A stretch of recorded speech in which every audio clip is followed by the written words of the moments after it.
Falcon fans, and of course, the Parlay King, Eric Parker. Falcon fans, you already know what it is. You already know what to do, man. It's going down in a major way. One time for the fan, Apple Podcasts, Spotify Podcasts, Amazon Podcasts, Facebook, Twitter, YouTube. Man, we everywhere. We outside, as the YN say. Why does he look like a rapper? I don't know. Hold on, let me check. Hold on. Is this... I was waiting for Kerry. I told Kerry. Hold on, we're supposed to have Bobby Valentino on next week. He's supposed to be here tonight. What's going on over here? Why does he look like he just got out the booth? Oh my gosh! Live from the studio. Like he just dropped a hot 16. Hey, hold on, Eric. If you're doing it like that, let me get my chain too. Hold on, let me get my chain. Oh man. Oh wow! Hold on, let me get my bling ready. God damn, Eric, you ain't had to do me like that, Eric. Not tonight. You ain't had to do me like that, E. Falcon fans, man, it's going down in a major way. I hope everybody's having a good time. One time for the fan.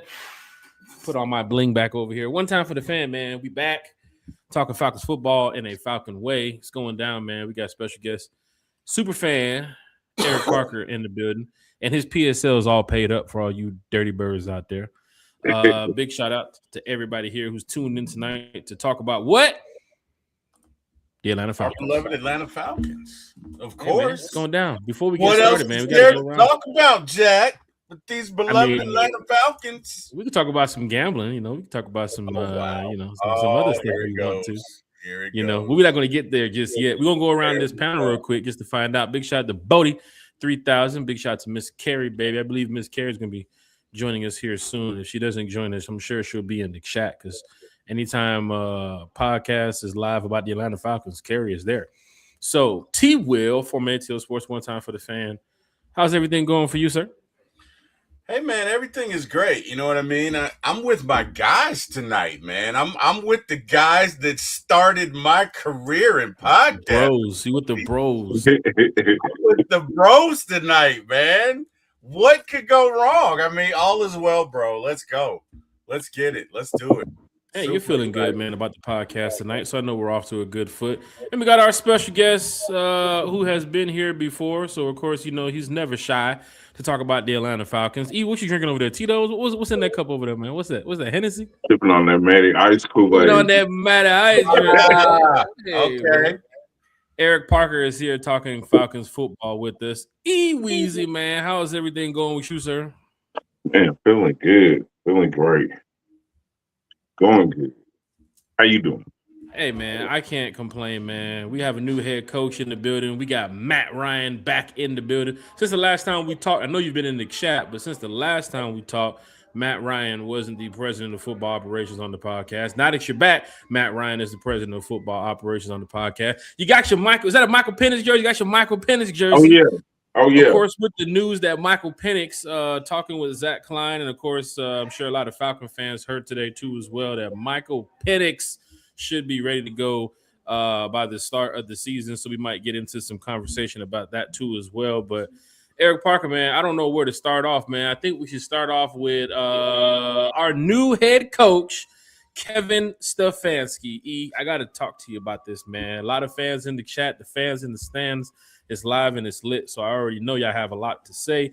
So we're going to go ahead and just get straight to it. We need to get your thoughts on the new head coach, Kevin Stefanski, speaking to the media, speaking to the Falcons fan base for the first time this week. I'm sure there was a lot of people who watched the press conference. If you didn't see the press conference, go ahead and head over there to YouTube, Falcons social media page, and go check it out to see what Kevin Stefanski had to say. But he said some things about Bijan, he said some things about Kyle Pitts, said some things about Kirk O'Chains, not too much, but said some things about Michael Penix, and of course about the vision of the Atlanta Falcons in the future. So I got to get straight to you, man.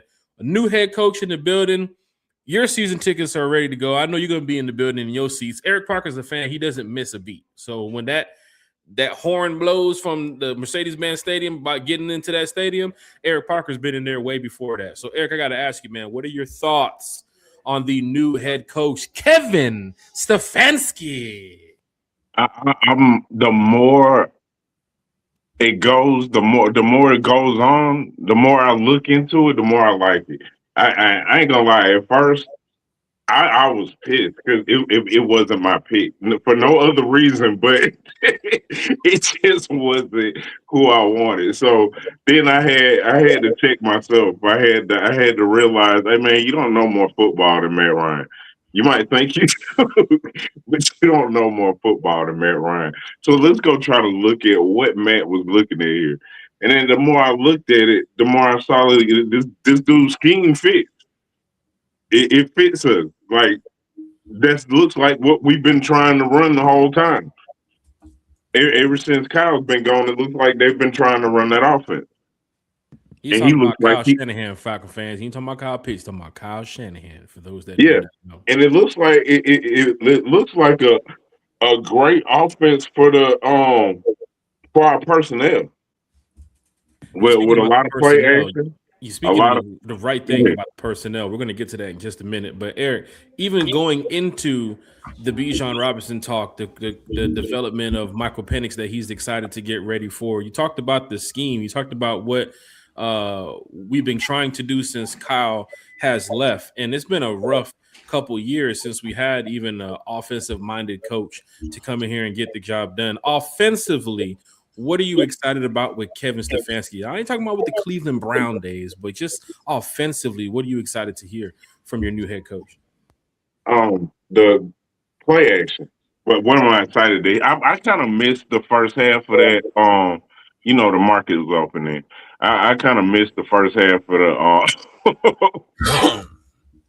Kind of missed the first half of the interview. I caught the second. I think I caught like when Matt came in, like with where the players play. But I was loving it before that. I've been looking into it a lot because, like I said, I really didn't like it at first because I didn't know. So the more I looked at it, man, I'm loving the pick. From what I saw, the second half of the interview, I was loving the interview and everything. Sound great to me. The attitude, the scheme, I'm ready. T Will from Mantel Sports, one time for the fan. You hear your brother said it's LBB, right? I want to make LBB, sure we get it. little big LBB, brother, little little big big brother, brother. and I'm BLB, big little brother.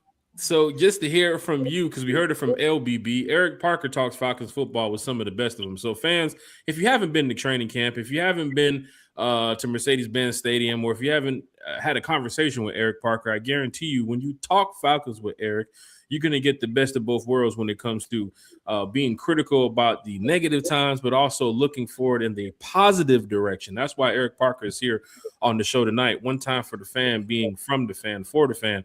We love bringing on fans who can keep a positive outlook about the team. And of course, we're super excited to get down to business when March 11th, March 13th hits, of course, when the NFL new season will start up. But T-Will, I got to hear from you. You heard it from your brother a little bit there about Kevin Stefanski. I know you're real in tune with what was going on with the press conference. I saw you in the chat too as well, listening to the press conference, Matt Ryan and Kevin there. No Arthur Blank, no Rich McKay. Maybe he was in the room somewhere, but no Rich McKay there on the panel. But your thoughts about the new head coach Kevin Stefanski, and then we're going to get to some of the fans in the stands because they're in there. The chat is live and the chat is lit. So we're going to get to them in just a minute. But Kevin Stefanski, T-Will. Chat's live, chat's lit. It's going down in a major way. No, I wanted to say that. I don't know why. I just always wanted to say that, man. You know what I mean? I Still can't trying wait to be a for the YN, huh, T-Will?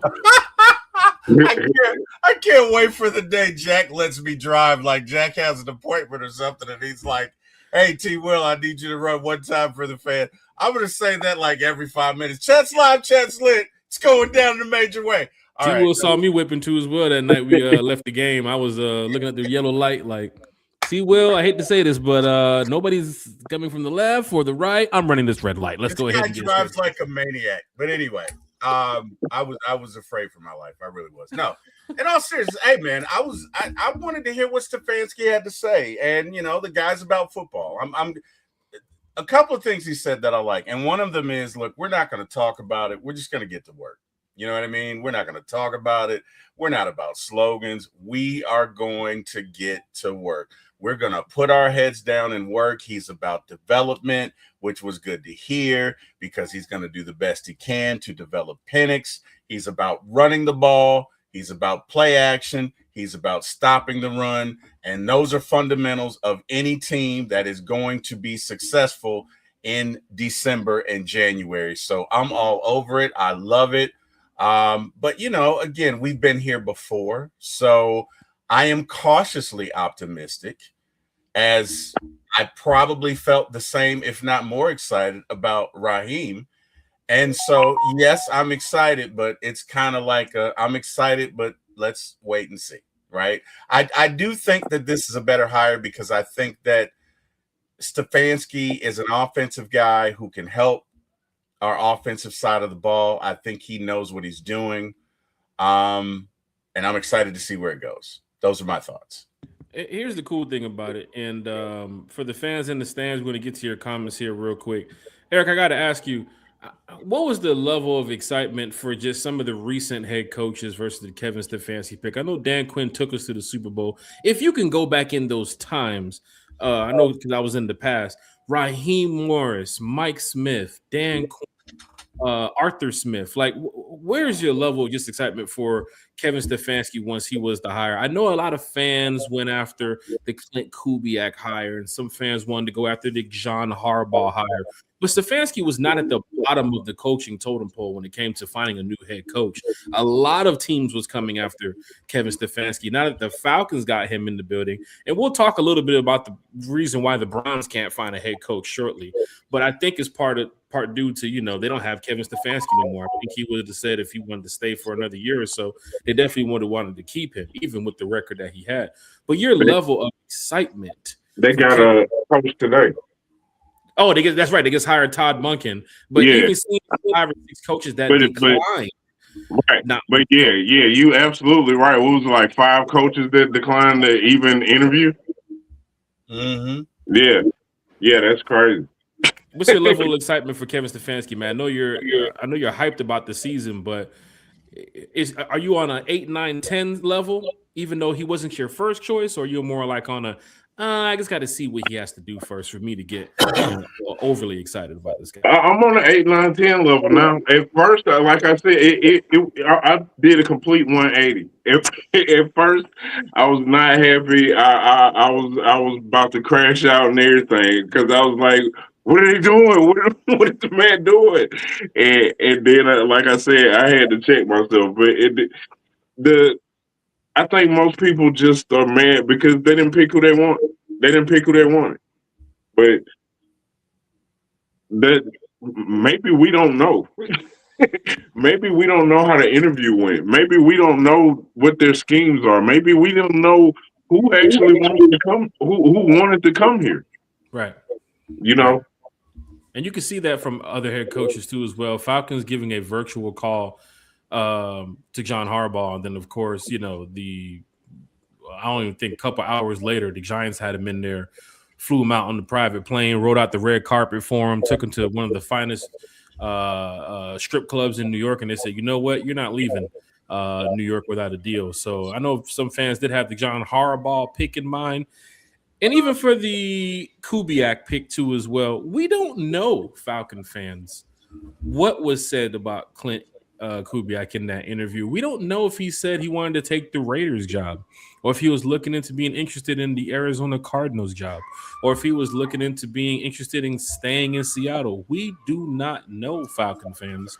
So we just have to find out a little bit later down the line what Clint Kubiak is going to decide to do. But for right now, it's Kevin Stefanski in the building. Big shout out to everybody who's supporting Kevin Stefanski. Still a couple Falcon fans on edge about the hire.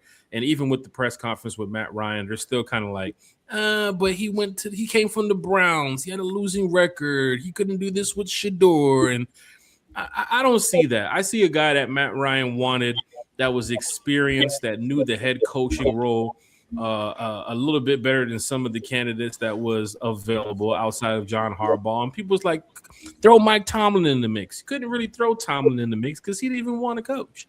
And now you have Mike McCarthy now taking the Steelers job too as well. Some teams don't wait. They definitely move in to get their top option. And of course, Kevin Stefanski seemed like a guy that Matt Ryan wanted. T. Will, your level of excitement for Kevin Stefanski, and we're going to get to these comments in the chat so we can catch up because the chat is live and the chat is also lit. T. Will, your level of excitement, man, are you below a 5 or are you going on with Eric Parker with the 8, 9, 10 level? I'm probably at about a 6. I'm pacing myself, I'm excited. It's like when Seems a new like movie. You have some concerns, T. Will. The 6 was like a is it a low 6? Like, okay, the car looks good, but we got to drive it first, or is it more like, hey, man, Will. It's a look, man.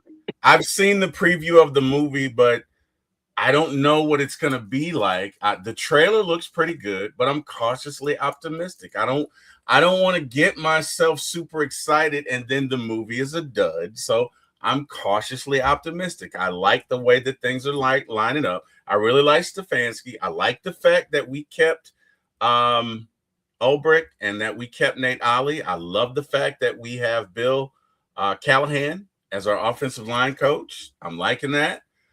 Anything is better than the special teams coach we had last year. So that's a win. I'm waiting to see who we choose as a GM. I have the utmost confidence in Matt, but I am a lifelong Falcons fan. And as such, I have to pace myself. That's all I'm saying. Kevin Stefanski with the message to the fans earlier. What did he say, D. Will? He said D. Will. Call him D. Will. Tell him who D. Will is, Eric. You, the Debbie Downer. Whenever you're trying to be. Yeah, this is why he had such a problem with me saying 17-0. We're not going there. Debbie Downer. T-Will, you're one of those guys that's like, oh, it's sunny today, but it's gonna rain later. Yeah, okay. That's exactly him. Okay. That's exactly him. That is not who I am. Again, you know what's funny? I am cautiously optimistic. That's not him. I'm gonna tell you who he is. When you say it's gonna rain, he's gonna pick up his app and say, "Well, it says 14% here."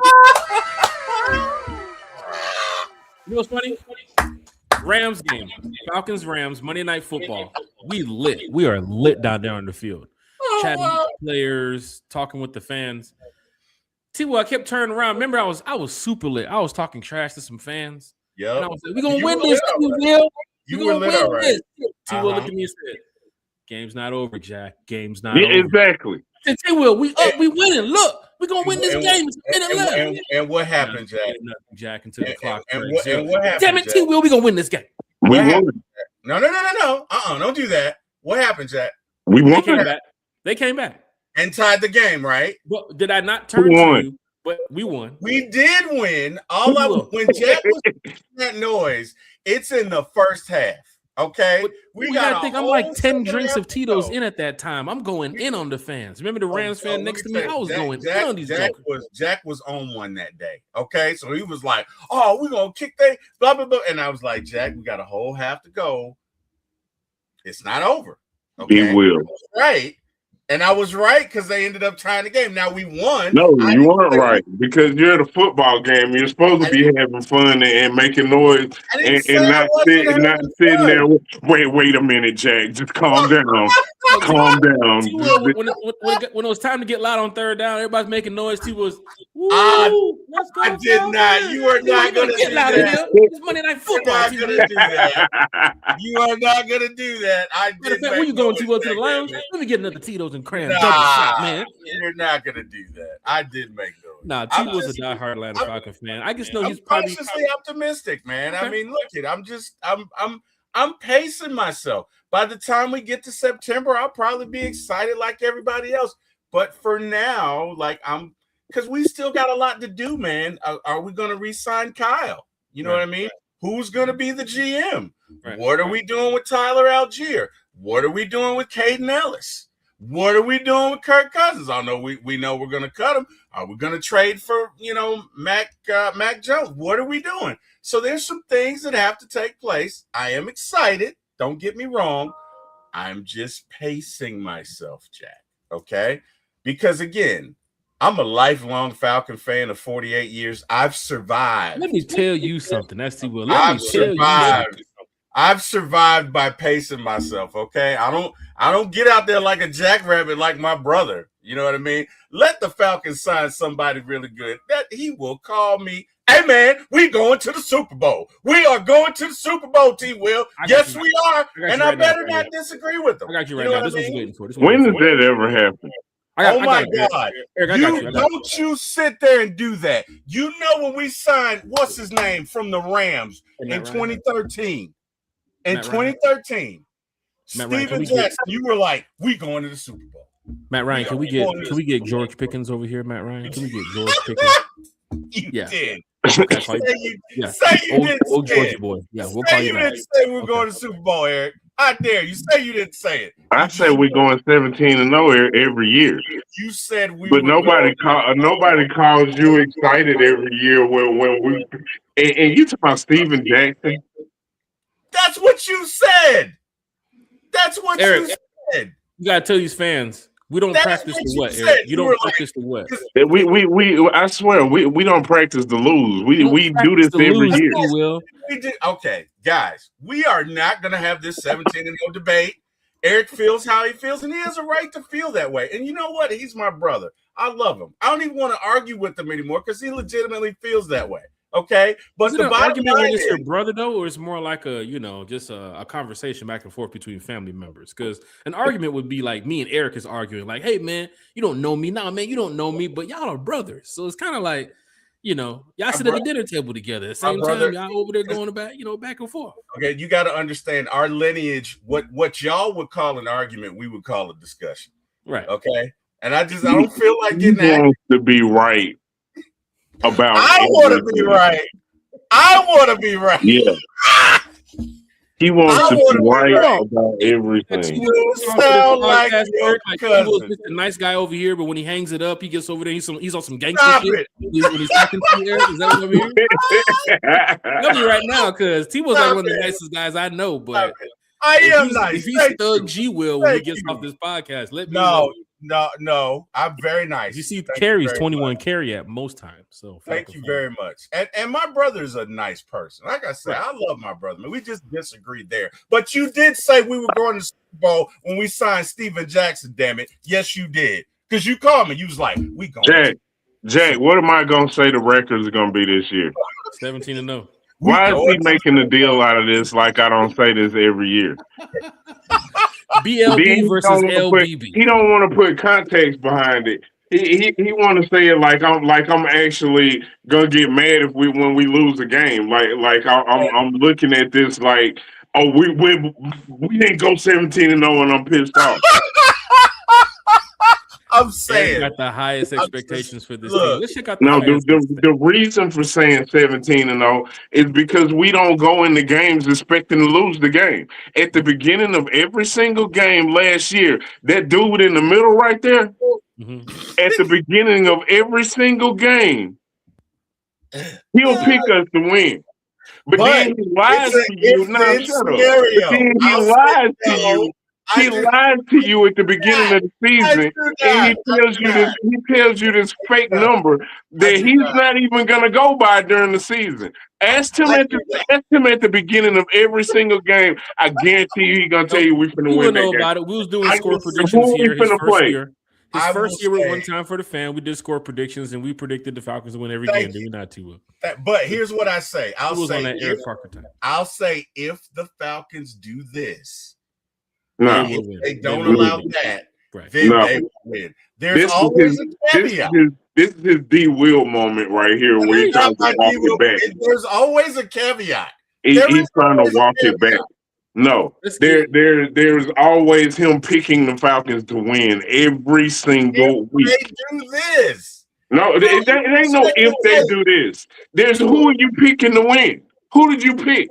Bro, T-Will, you gotta remember you're a Georgia Bulldog fan too as well. So us Bulldogs, we don't expect. I will always say, if the Falcons can run the ball, if they can stop, also an Alabama fan. If they can get, I am not. We are not doing that, sir.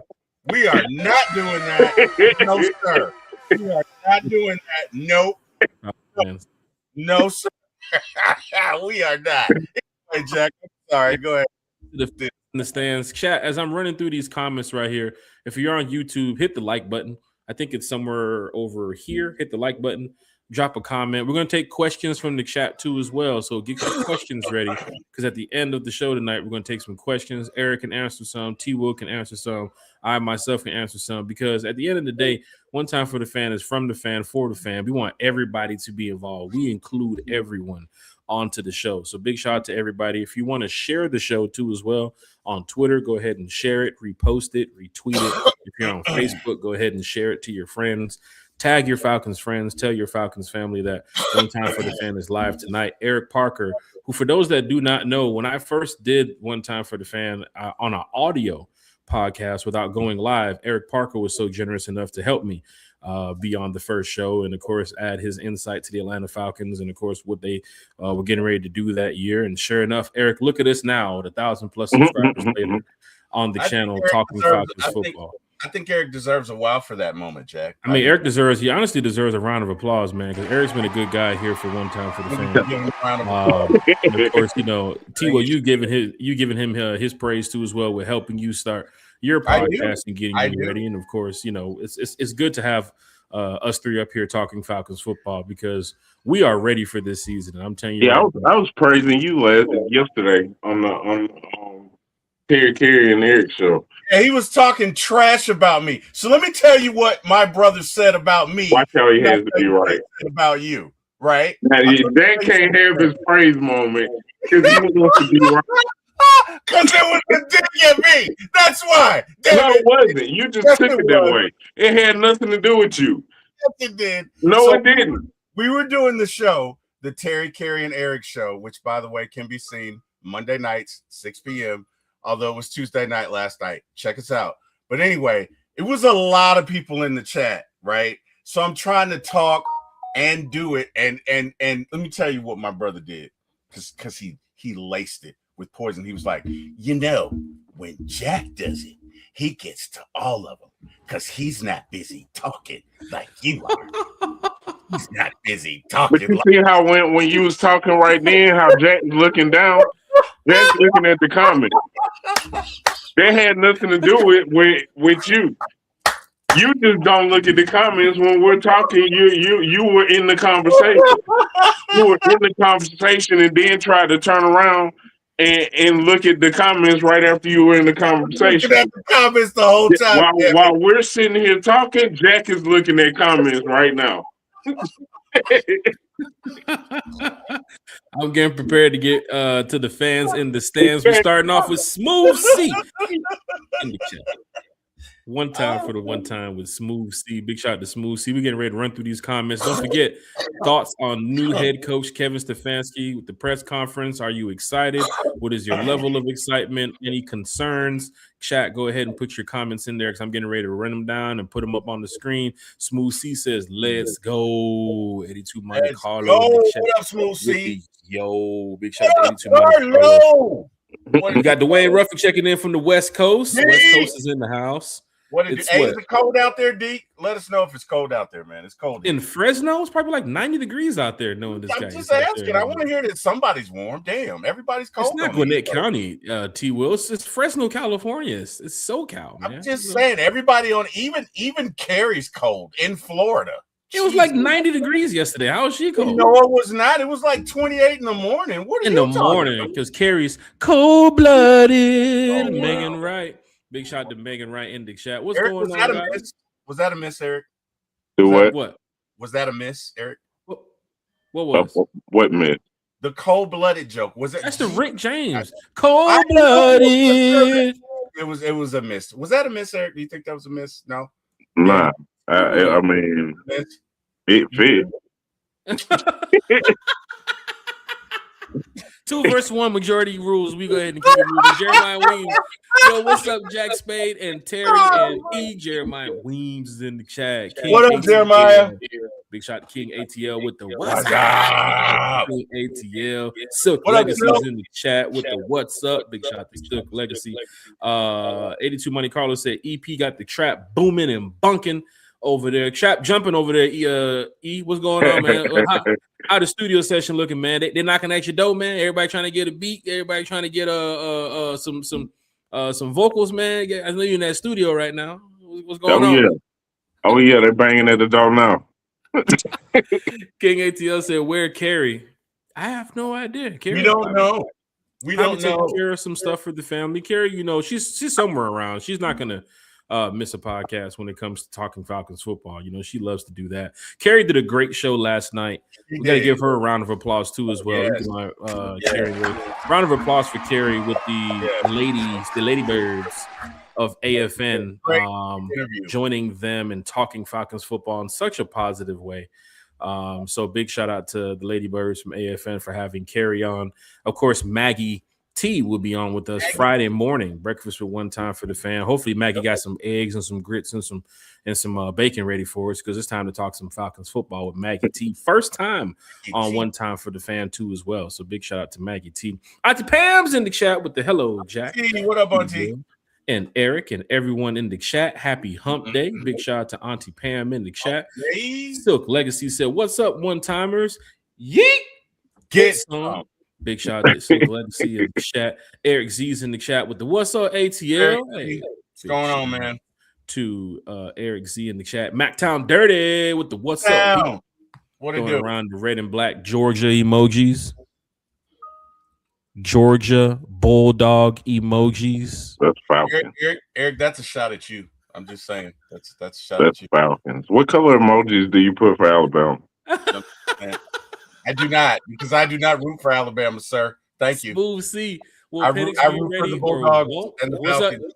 What happened to you? No, nothing. Continue. No, respond to the drama, please. We'd love to hear it on the channel. I root for the Bulldogs and the Falcons. I wear the red and black, sir. Okay. Smooth Thank C. you. 78. Will Penix be? What about when the Bulldogs aren't playing and Alabama's still playing? Well, then I guess I can go and sit down and have apple pie with my family. That's all. Smooth C. Remember that. We are live, Eric. We can always clip it. Remember that. Penix be ready or won't he? Drama, suspense, cliffhanger. Dun, dun, dun. Smooth C, that's a question we're going to get ready to tackle in the question segment near the end of the podcast, because, of course, probably heard from Zach Klein today that he's expected to return April Fools got you. Nah, he's expected to return by week 1. Because when they put April, I was like, that's what like a robot ain't there? What's going on over there? April. But week 1, it looks like Michael Penix seems to be ready. We don't know the full on conversation between the doctors and the staff. Right.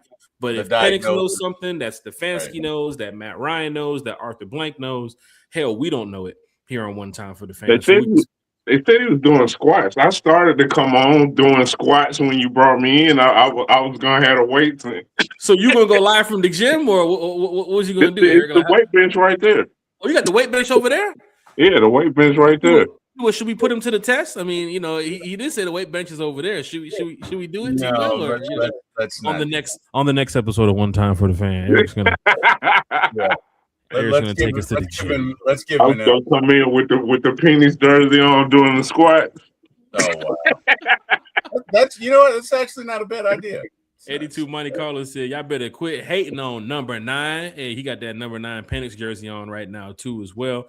Eric Z's in the chat with the happy we hired Stefanski when we did, because who knows who the head coach would have been if it wasn't Kevin Stefanski. Seeing Clint Kubiak still in the playoffs, still going to the Super Bowl. How many teams are left, Jack? How many teams are left? Just the Raiders, the Cardinals, the Browns hired today. Yeah, Raiders and the Cardinals. I think that's it. Yeah, I think he's staying with Seattle. I can't see him going to either one of them. I mean, for a young guy like that, with having the success that they had in Seattle, Sam Darnold signed like a 3-year contract, I think it was, over there. So I think Clint Kubiak's probably like, I might have to run the bat with these guys. And then that might be the team to beat in the NFC next year, Falcons fans. I know we don't play them, but that seems to be the team to beat.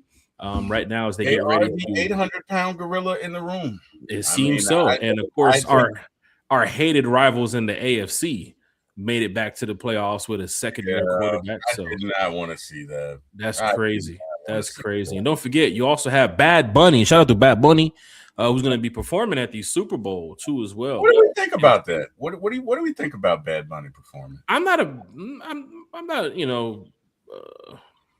in a negative space when it comes to Bad Bunny. I think the NFL is trying to find, superstars, megastars to come out there and perform at halftime. I'm sure people didn't want to see another Taylor Swift. Did Taylor Swift perform that? I don't know if you want to see another Taylor Swift performance. Or maybe they could have got Beyonce. Maybe they could have got somebody in that avenue. But who is big these days to perform at the Super Bowl? Like, back then, I mean, getting Prince was a big thing. Getting Jackson was a big thing. I mean, that's top of the line for the NFL. I think he's going to put on a good show. I know about one or two Bad Bunny songs, but then again, otherwise than that, it's like, and I'm ready for the commercials. You know what I'm saying? That Avengers Doomsday trailer is supposed to be popping. The new one coming out for Super Bowl. I'm ready to see that one. I'm ready to see, people put a lot of money into the advertisement with the Super Bowl. Yeah, they do. What's up, T-Will? No, I said, yeah, they do. I'm agreeing with you. Yeah, right. we gotta, break down some of these Super Bowl commercials that's getting ready. What, 8 million? Is it 8 million for a slot? It's up there because probably more than that now. Yeah, it's it was definitely up there. I'm excited to see what commercials come out, but I know the Avengers, of course, Marvel's going to have a big year this year.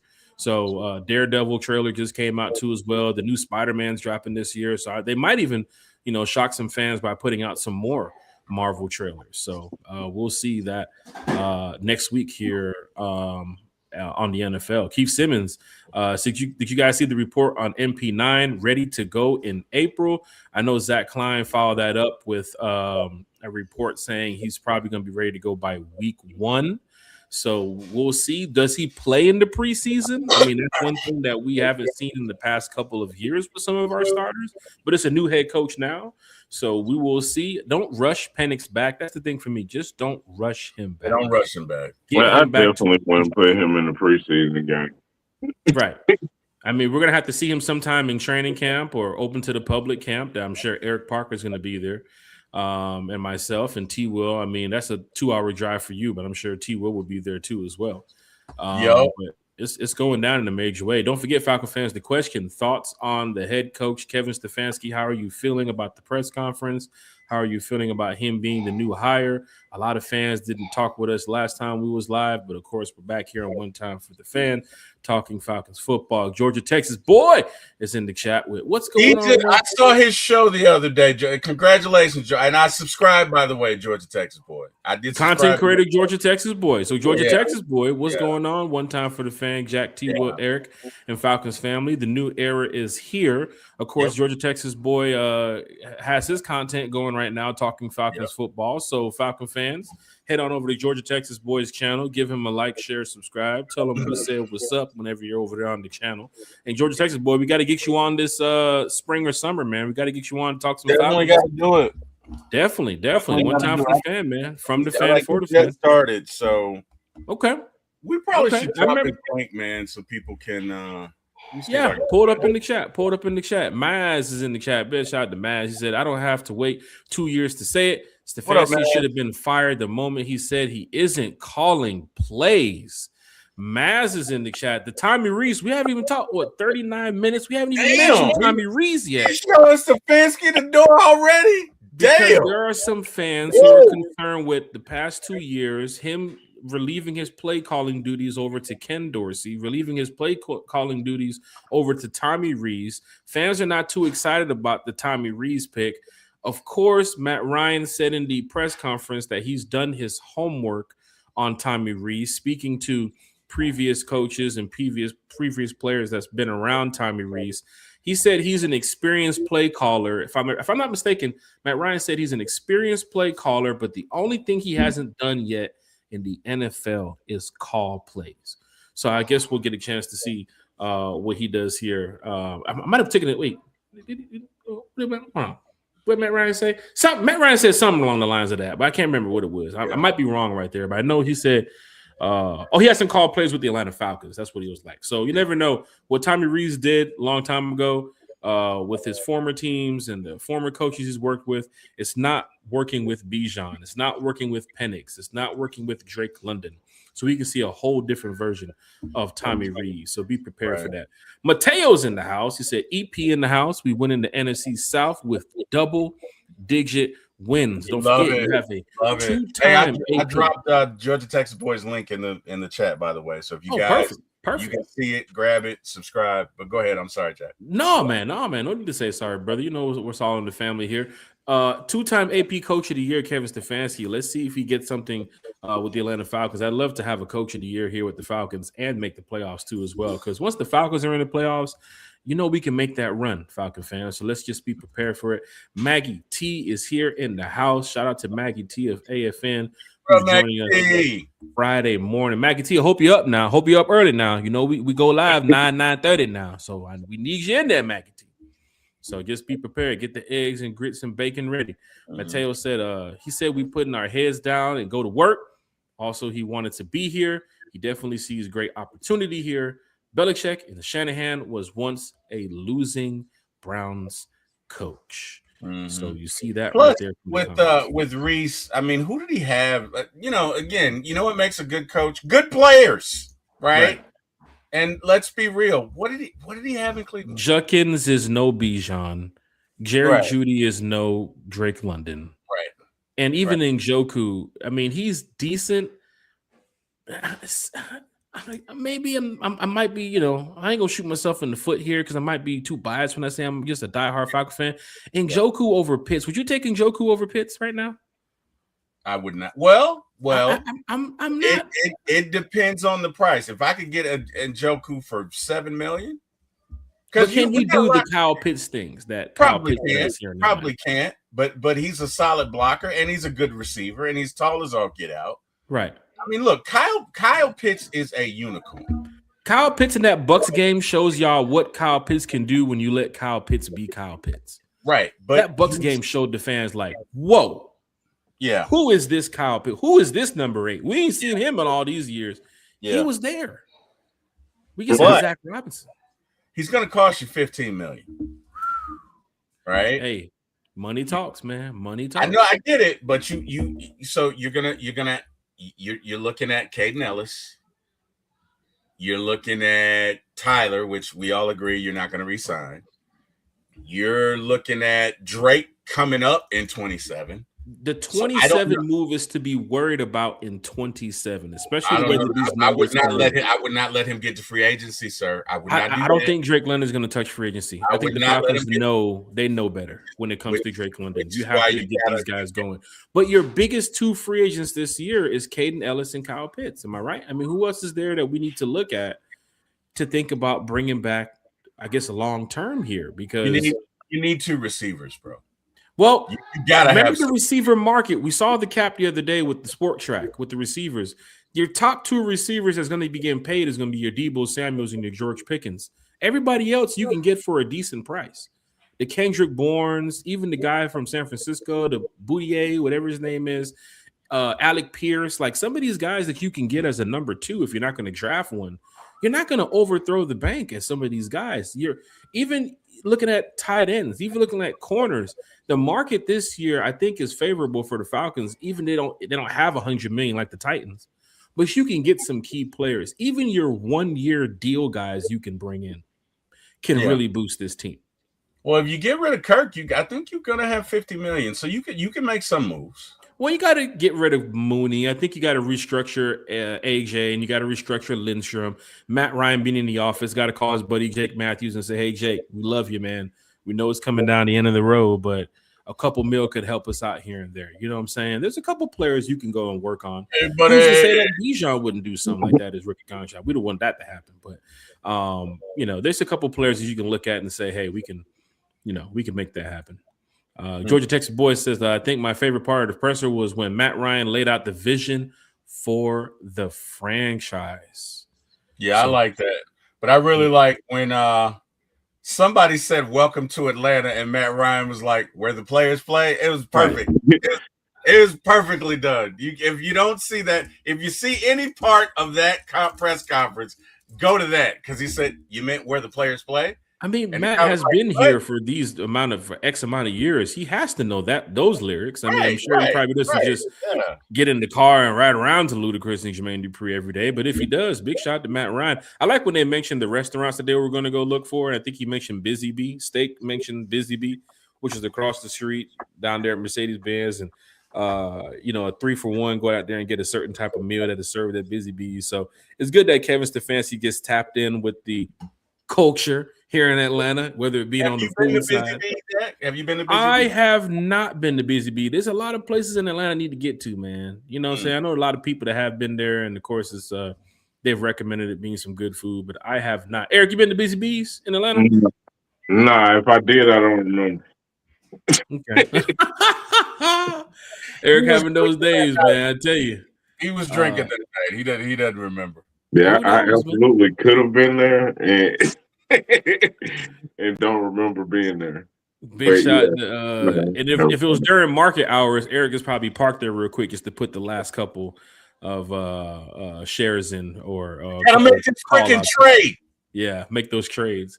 D. Craig is in the chat. Oh, here comes Craig. Warmer weather means Jack is cutting grass and raking leaves just to make enough money for the internet for the stream.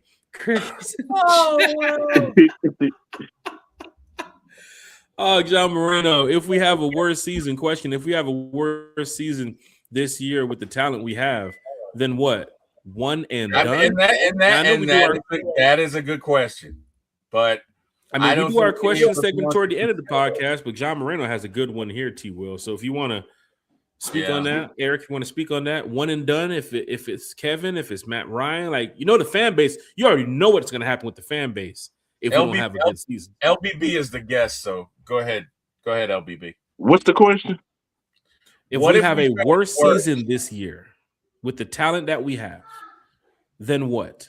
One and done with Kevin Stefanski. I'm guessing. I don't think it's one and done because I mean, first of all, look at the schedule this year. It doesn't look like the schedule last year. It looked like we got a harder schedule this year. But we still going 17-0, so we're not having the worst season. You can't ask Eric about losing or having bad seasons or anything. Eric is on a level of this is what the Falcons are going to do because we're going to be better than we were last year. T-Will, the question goes to you for John Moreno. Kevin Stefanski, I think one and done for maybe the fan base because you know how this fan base is. They don't give coaches enough time unless, we're having a winning season. But John Moreno has a question for you, T-Will. If it were because of injuries, like if the Falcons had a season like the Braves did last year where their entire pitching staff was injured, then, okay. But if it's not injury related, if it's just we're not playing well enough and not effort, to quote the great Carey, that's nasty work, man. I don't know. I mean, I dare not even consider that because I think we have the talent to get it done. I really do.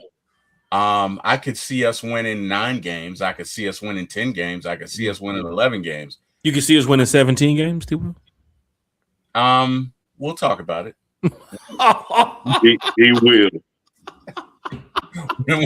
He will. When we get to 16-0, we'll have a conversation about it, man. We'll maybe even at 15-0, we'll talk about it. But that's them before every game. Oh my God. Anyway, whatever. But that I don't know, man. That with the talent that we have, and even though we may be losing Algier, and I hate that we are losing Algier, I really do. I think if you can keep Kyle Pitts, and you still got Drake, and you still got Bijan, then you have your own set of triplets. Mm-hmm. You get somebody in there to work with Michael Penix, you get Michael Penix, you get a decent backup in there. Mm-hmm. Okay. We've got the offensive know-how. We got a Hall of Fame offensive line coach. So I am confident that this team should be able to win the games that they should win. Still have Jeff Albrecht, still have Nate Ali. Yes, you do. And the knock on this team has been that they literally played down to their competition. I don't think we're going to see that under Kevin Stefanski. Right. I don't. Make no mistake about it. The Cleveland Browns team that he left had nowhere near the talent that this team does. Nowhere near. And one thing that we know about Kevin Stefanski is if you give him a talented team, he can win. He has done it twice. He did it with Cleveland. They hadn't been to playoffs in like 20-something years. And not only did they go, but they won a playoff game. So, which he did not coach because he had COVID. I'm simply saying he got I know. All I'm saying is, it is more likely that we win 10 games than that we lose 10. Right. Which we would have to do to be worse than this year. So I will confidently say that we will win at least 9 to 10 games. I feel good about that. And this is before all the roster moves are being made, too. We haven't even got to March 13th. We haven't even touched the salary cap. And T was feeling like a 9-10 win team just because of the head coach. His level is a 6. When he said earlier, well, if you're, between a 1 through 10, what's your level, T Will? 10 being the highest, 1 being the lowest. He gave it a 6 for his level of coach of his excitement for Kevin Stefanski. But he's giving Kevin Stefanski about 9 or 10 wins just off of his coaching habits, his tradition, of course, being in Cleveland, what he's done with a team that's not as talented as the Atlanta Falcons, but what we have here. James Pierce Jr., Xavier Watts, Jalen Walker, AJ Terrell, Drake London. Even if you do keep Kyle Pitts, of course, Michael Penix coming back too as well. Jesse Banks. What's your boy name? Holy Devil, Devon Diablo. You got a couple. Devon Diablo, man. There's some pieces here. There's some pieces I think. It's definitely some pieces. My daddy always used to say a good coach can take his team and beat your team and then turn around and take your team and beat his team. Now, right. I don't know what all that means. But I know that if you give Kevin Stefanski good talent, he can win. And this to me, this team needed some discipline. Right? So what you're saying is if you give Kevin Stefanski lemons, he can make lemonade with Atlanta, but when you gave him lemons in Cleveland, he made orange juice. Is that what you're saying? No, you didn't give him lemons. You gave, I'm gonna be careful. You gave him 16-day-old lettuce. So it wasn't a whole lot you could do with that. Right. You know what I mean? You can't even put that on a sandwich. And just going off what he actually went to the playoffs with the lettuce too, though. Right. He went one of those seasons with 4 different quarterbacks. That was the Flacco one, wasn't it? I'm talking about the last 2 years, Eric. I'm talking about the last 2 years. I don't care about that. I'm talking about. I'm giving you a justification, Eric. You wanted to throw your D. Will moment in there. It's not a D. Will moment.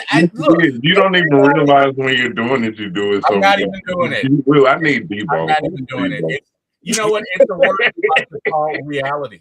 Anyway, and don't forget he had a Pro Bowl quarterback last year too in Shedeur Sanders. So oh my God, stop it! Do you know what Shedeur's PFF score was? It was tough. It was 44. Okay, you know what? I'm not even going to do even going off what Eric said with the schedule. I'm not going to look at it like how fans look at some of these teams. Oh, we played the Chiefs. Oh man, we played the Ravens. Oh no, we played the Bengals with Joe Burrow. We don't know how these teams look. It's January. We don't. I remember in the past, we used to be nervous and scared of those teams because you hear the name. Oh my God, this team's coming to town. They score a lot of points. Remember the Chiefs game? We lost because the ref didn't call the pass interference in the end zone. Kyle Pitts could have scored that touchdown. That was game over against the Chiefs. Yeah. We went down to Philly the week before and smacked up Philly. That was so the Patriots. We beat the Rams, beat the Bills. Yeah. And honestly, you got to the Berlin game against the Colts, who were 8-2. They didn't make the playoffs. That same 8-2 team didn't make the playoffs. And look at the Patriots from last year. The Patriots won like 5 games last year. They're going to the Super Bowl. So you don't know what iteration of a team you're going to get when you look at the schedule. It's all an educated guess, but you don't know. You don't know how they're gonna. You don't know who's going to catch fire. You just don't. Right. So. Nando's in the chat. I'm at a 6. What up, Nando? I need to average 27.1 per game for me to push it to a 9. I know what this defense is going to do, barring injuries. And don't forget, injuries is a part of the game. We've seen it before with players from our team, players from across the league. Josh Allen, who was dealing with a situation with the Bills where he could make it to the Super Bowl. You don't have Lamar, who's giving you trouble in the past. You don't have Pat Mahomes who's giving you trouble in the past. You don't have doggone Joe Burrow who's giving you trouble in the past. And Josh Allen still doesn't make the Super Bowl over there with the Buffalo Bills, and they fire the head coach. Pamela Johnson's in the chat. My expectations is winning the NFC South and playoff berth. Once in the playoffs, anything happens. You saw Houston too as well. Houston has been there the past couple of times with their new head coach, CJ Stroud, doing the best he can to not throw interceptions. But look up, he just threw another one. Mateo's in the chat. Mateo's in the chat. Harbaugh took NY because of the draft capital and them having. He's got the yips. You think he's got the yips? Who? CJ? CJ. I think he's just a young quarterback, just in a playoffs ain't no joke, man. Playoffs ain't no week 3. You feel what I'm saying? Some of those interceptions was like, what are you throwing? What are you doing? Looked like donkey hooters. Bro, he was terrible. Do you think like there's some guys that the pressure gets to them, right? So do you think Josh Allen got the yips? He's been there 7 straight years. Josh Allen didn't look like Stroud. Right. Okay, let's be clear. Josh Allen competed. Right. Okay. His line didn't look like that neither, though. You said who? His offensive line didn't look like that either, though. Neither did those 2 receivers on that final drive dropping those key passes to help move the game. But oh my God, man, CJ was terrible. I mean, I don't know, man. I know that it happens sometimes, right? It happens, but it's weird. Like he had 2 very bad performances back to back. He had like 5 fumbles in the game before that. Yeah, the Steelers game was tough. And actually, the Steelers put it on themselves because Aaron Rodgers was playing bad, right? You know how bad you got to be to lose to a team that fumbled the ball 5 times, right? Like anyway. Whatever. I'm just saying. Thoughts on new head coach Kevin Stefanski, man. We're going over these comments right now. It's great to hear from everybody. T-Will, we love doing this podcast. We do. Sunday nights at 8, Wednesday nights at 8, Friday mornings at 9 a.m. for the fan. And at 9 a.m. ish. Around that time. Jack. It's definitely it's before lunch. We'll say that. Breakfast is before lunch. 9 a.m. ish, Jack. Whenever Jack wakes up, like Carrie would say, whenever Jack wakes up. Carrie was taking shots at you last night, just so you know. She was like, whenever Jack wakes up. Well, remember, we had our phone call beforehand, and Carrie said, Jack, don't get in there and troll me on this podcast. I'm with the ladies. I said, I'm not going to troll you. And Jack, and you know what? Jack has been trolling Carrie for the last 2 weeks. I don't know what the hell, Jack. I don't know. I'm not trolling Carrie. Oh my God! When we have a conversation, trolling her yesterday. If I feel differently about how she feels, then it's not a troll. God. Eric Parker can say, "Hey, we're winning by 3." I can say we're winning by 2, and we won the game by 1. It's not an argument. I just felt differently about it. That's you guys see this? Jack is a pot stirrer. He's a pot stirrer. You were the one that stirred the pot there with all this snitching. Hey, man, first you calling on Terry, then you trying to tell on Jack now. I love Terry telling me. I'm gonna need you to get on my team, Eric. Okay, damn it, I need you to realize who team you are. Okay, thank you. Anyway, whatever. Stop snitching. I think you forgot. Strapped up said, "I'm a 10." He said, I'm a 10. Pause. Strapped up. I'm a 10. I think Kevin will turn this team around, especially with MP coming back sooner than expected. Falcon fans, I hope y'all are ready to see MP9 back in the building here. It's going to be great to have, Michael Penix back under center with a new offensive coordinator. I think the what's his name? Zach Robinson situation just went downhill pretty fast. But I remember at one point we were swag surfing at 6-3. Remember that? Remember we was in the bins? Eric, you was over there. I saw Eric like, look at Eric over there. You row 16 over there swag surfing. But yeah, man, it's going down. What Mateo said, T will switch to a Falcons hat so we know it's real. Oh shit. Chad is calling out T-Will. Not on here with a Falcons hat. Mateo. Eric came on here with the Falcon chain, Mateo. the Falcon jersey. Mateo, what are we doing, Mateo? What are we doing? I'm just saying. What are we doing, Mateo? What are we doing? Mateo, T-Will said, don't call him out like that, boy. Don't call him out. He Falcon down somewhere. I thought we was friends, Mateo. What are you doing? Hold on. Same team. You probably thought the A stood for Alabama. You ever seen those A hats from the gas station? The one that got you can know it's Alabama. Do Like, not that's not join Atlanta. him. Do not join in with his foolishness, Jack. Do not encourage him. Don't Boy, you do it. Don't you do it. Do not do that. Say, man, I just want to win, man. And Matt, I trust. Hey, your boy Deezy, man. Hey, man, so this chair I got is basically gone. So I got to prop it up with the hydraulics. And then when I sit down really hard on it, it just goes down anyway. Hey, yo. Bruh. You gotta say no Diddy, bro. You're not a YN. That's right. You still pause. Okay. Yeah, you gotta say pause, man. You see, strapped up. Look, your boy strapped up came in and said, "I'm gonna tell you pause." He had to say that real quick. You gotta say, "Yo, I'm talking about yourself around these YNs going man. down." I'm talking about the chair going. You guys have dirty mind. I'm talking about the chair going down. See, well, we got rid of Rich McKay, 17-0 every season. You think we got rid of Rich McKay? Hey, man, you cannot kill that dude, man. I tell you what, after a nuclear, I'm not even gonna say that. You can't. He's not going. Mateo, are you in the group chat? You're not in the group chat, are you? It's him, Matt, Kevin, and Arthur. Yep. He's not going anywhere, bro. He's like Senator Palpatine on Star Wars. He's not going anywhere. Where did they have the press conference the other day? Where was it at? Mercedes-Benz Stadium.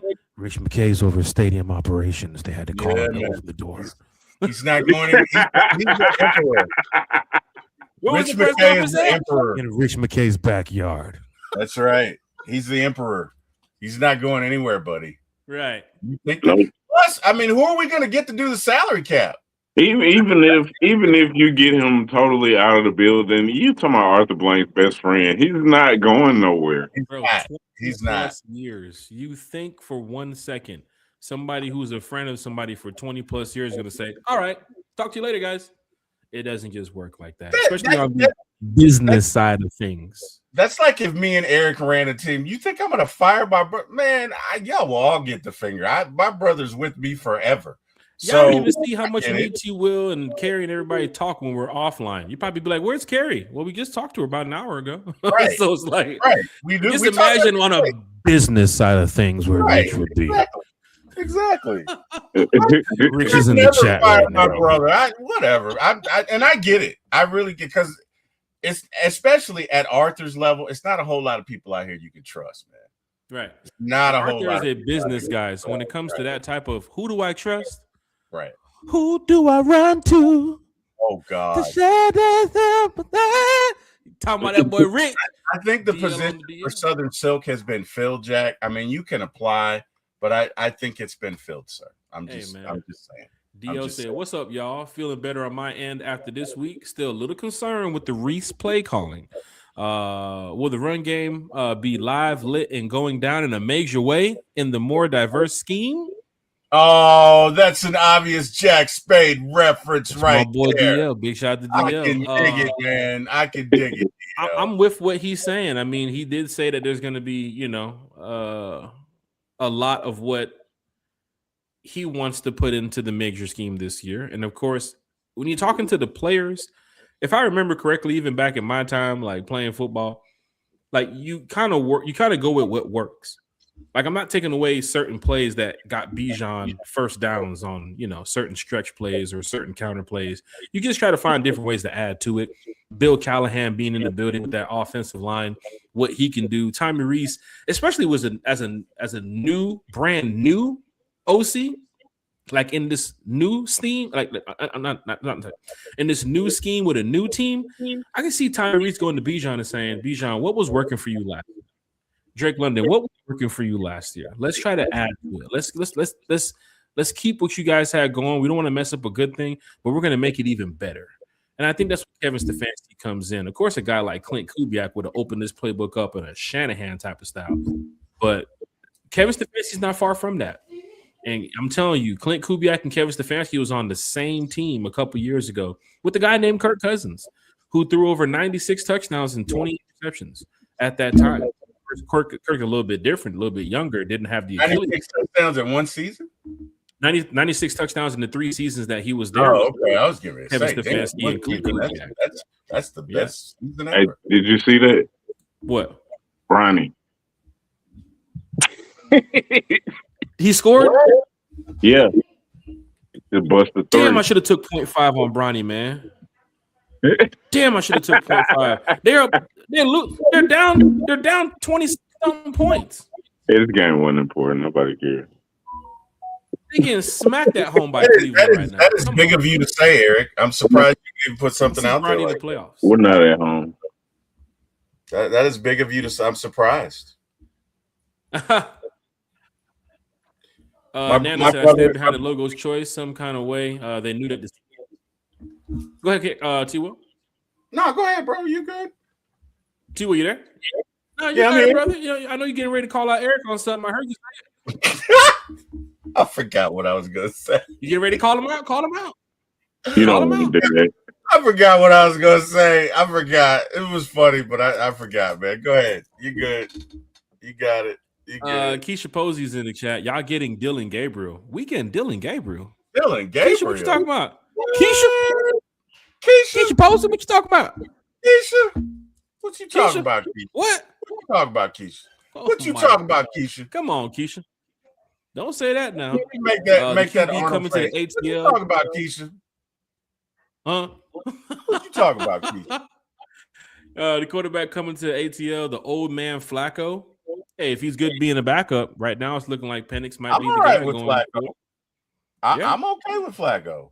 Flacco Hey, helped man. take Kevin Stefanski to the playoffs a couple years ago. So I'm okay with Flacco. We'll Let's see. do it. Iron Mike, can we can slang win that 10 games thing. with Iron Mike said we can win 10 games with Ritter and these offensive weapons. Sheesh. With Ritter. That's tough. I love That's this. tough. Don't tell Kiki that. DL on the DL. Who's y'all leading picks for Algier's replacement? Have to I let don't him go. even know, man. You know what? I wouldn't mind seeing what's his name? God, went to Georgia, but my chair's Nick doing Chubb? it again. Yeah, I wouldn't mind seeing Chubb. I would not Nick mind seeing Chubb, if he can stay healthy, will be one to watch for. Yeah, you probably get him for cheap. I mean, you still got to draft somebody, but you probably can get him for cheap. But bring him in on third down or whatever, and 3rd and 2, 3rd and 1. Big. You know what's funny? Nathan Carter, who still might be around this season, wasn't too bad. And if you have a coach like Kevin Stefanski, who's a run-heavy type of guy, and he's following the role of Bijan, following the lead after Bijan, if you're in that situation where you have to pull a Tevin Coleman or an Anton Smith type of role, then just be ready and be set to go when it's time to get your name called. Is he going to be available in the 2nd round? No, Nathan Carter's still on the team. He was with the team last year. That was the 3rd string running back. Oh, I'm thinking about Georgia. My bad. And Carlos Washington has still been at a bat. As many years as Carlos Washington has been on this practice squad, does Kevin Stefanski look at him and say, "Hey, man, you've been over here for like 4 years on the practice squad. Well, let's see what you can actually do this year." That, my friend, is unrequited love. Hey, that's unrequited. That's like head Chris coach is Blair. going to look at all his players. He's going to look at everybody. Guess who else is back? Chris Blair is back on the practice squad too as well. Aren't we talking about needing receivers? Chris Blair was one of the good ones back in preseason. Stayed the whole season too as well. Only dressed out twice during the year, but that was maybe a Raheem Morris, Zach Robinson, T.J. Yates type of thing. Not saying it's a Kevin Stefanski, Robert Quinn, the new wide receivers coach type of thing. Maybe they see the blessing in Chris Blair this year. Man, I hope so, man. I hope he at least gets a shot. Hey, Craig was asking when the new uniforms are going to be here. I think it's April. Craig, it's supposed to be April, or I would say around end of April, May. April 26th. April 26th, yeah. So I'm guessing they're going to be on sale somewhere around the 27th, 28th, going into the May time too as well. Now, I'm excited about that. I can't wait. That I'm on 10 about. I am super excited about our new uniforms because I got a feeling they're going to go back, and I'm just I'm so excited. Big Low Country Man's here. Big shout out to Big Low Country. What up, Low? What the world, bro? On the panel. What the world, Bo? Big shout out to Big Low. What up, Low? In here talking Falcons football. All the Falcon fans in here saying what's up to Big Low. He's a celebrity too as well. Let us pray sports. 1141 is in Let us pray. What's going on, man? Big shout out to Let Us Pray here talking Falcons football with us too as well. John Moreno said we need money for a roster. Kurt, Pitts, Mooney, Algier, all gone. Kirk, you can see it. I ain't gonna say nothing about Kirk because Kevin Stefanski coached with him a couple years ago. So I'm gonna just look at Kirk as, yes, he's probably gonna get cut by the March 11th, March 13th, June 1st, around that area. Is he going to come back? I don't even know the extensive injury of Michael Penix when he's saying he's going to be ready week 1. What does Kevin Stefanski know? What does Arthur Blank know? If Michael Penix said he's doing this, that, and the third, I'll take his word for it. But the doctors have to clear him too as well. You got to get a solid backup. You heard what T. Will said. You got to get a solid backup. We don't know what could happen. The man's doing squats. What did he say? He said the man's doing squats right now in the gym. Right now, at this moment. Squat. We'll see. I'm not downing it. I know he did say he'll be ready to go by week 1. I want to just see the timeline of how this is going to play out because we're 6 months away from week 1, 7 months away from week 1. So there's still a lot of time for him to get back to 100%. So let's just see. Terry can't do a squat right now. Damn. With his knees. That's tough, Terry. First of all, he had no knee injury. He can't do a squat without the weight. Respectful. That is disrespectful. It's true. That is disrespectful.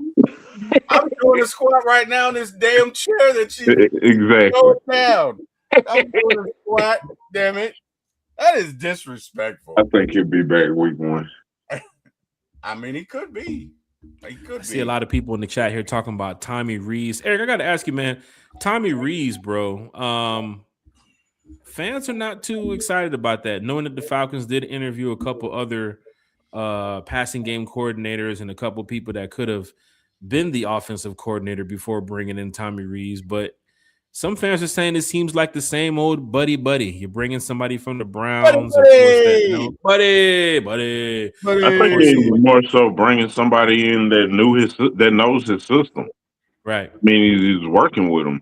And then there's the thing of, you get some coaches that give the offensive coordinator credit, whether they're calling the plays or not. You know, remember Andy Reid doing that all them years.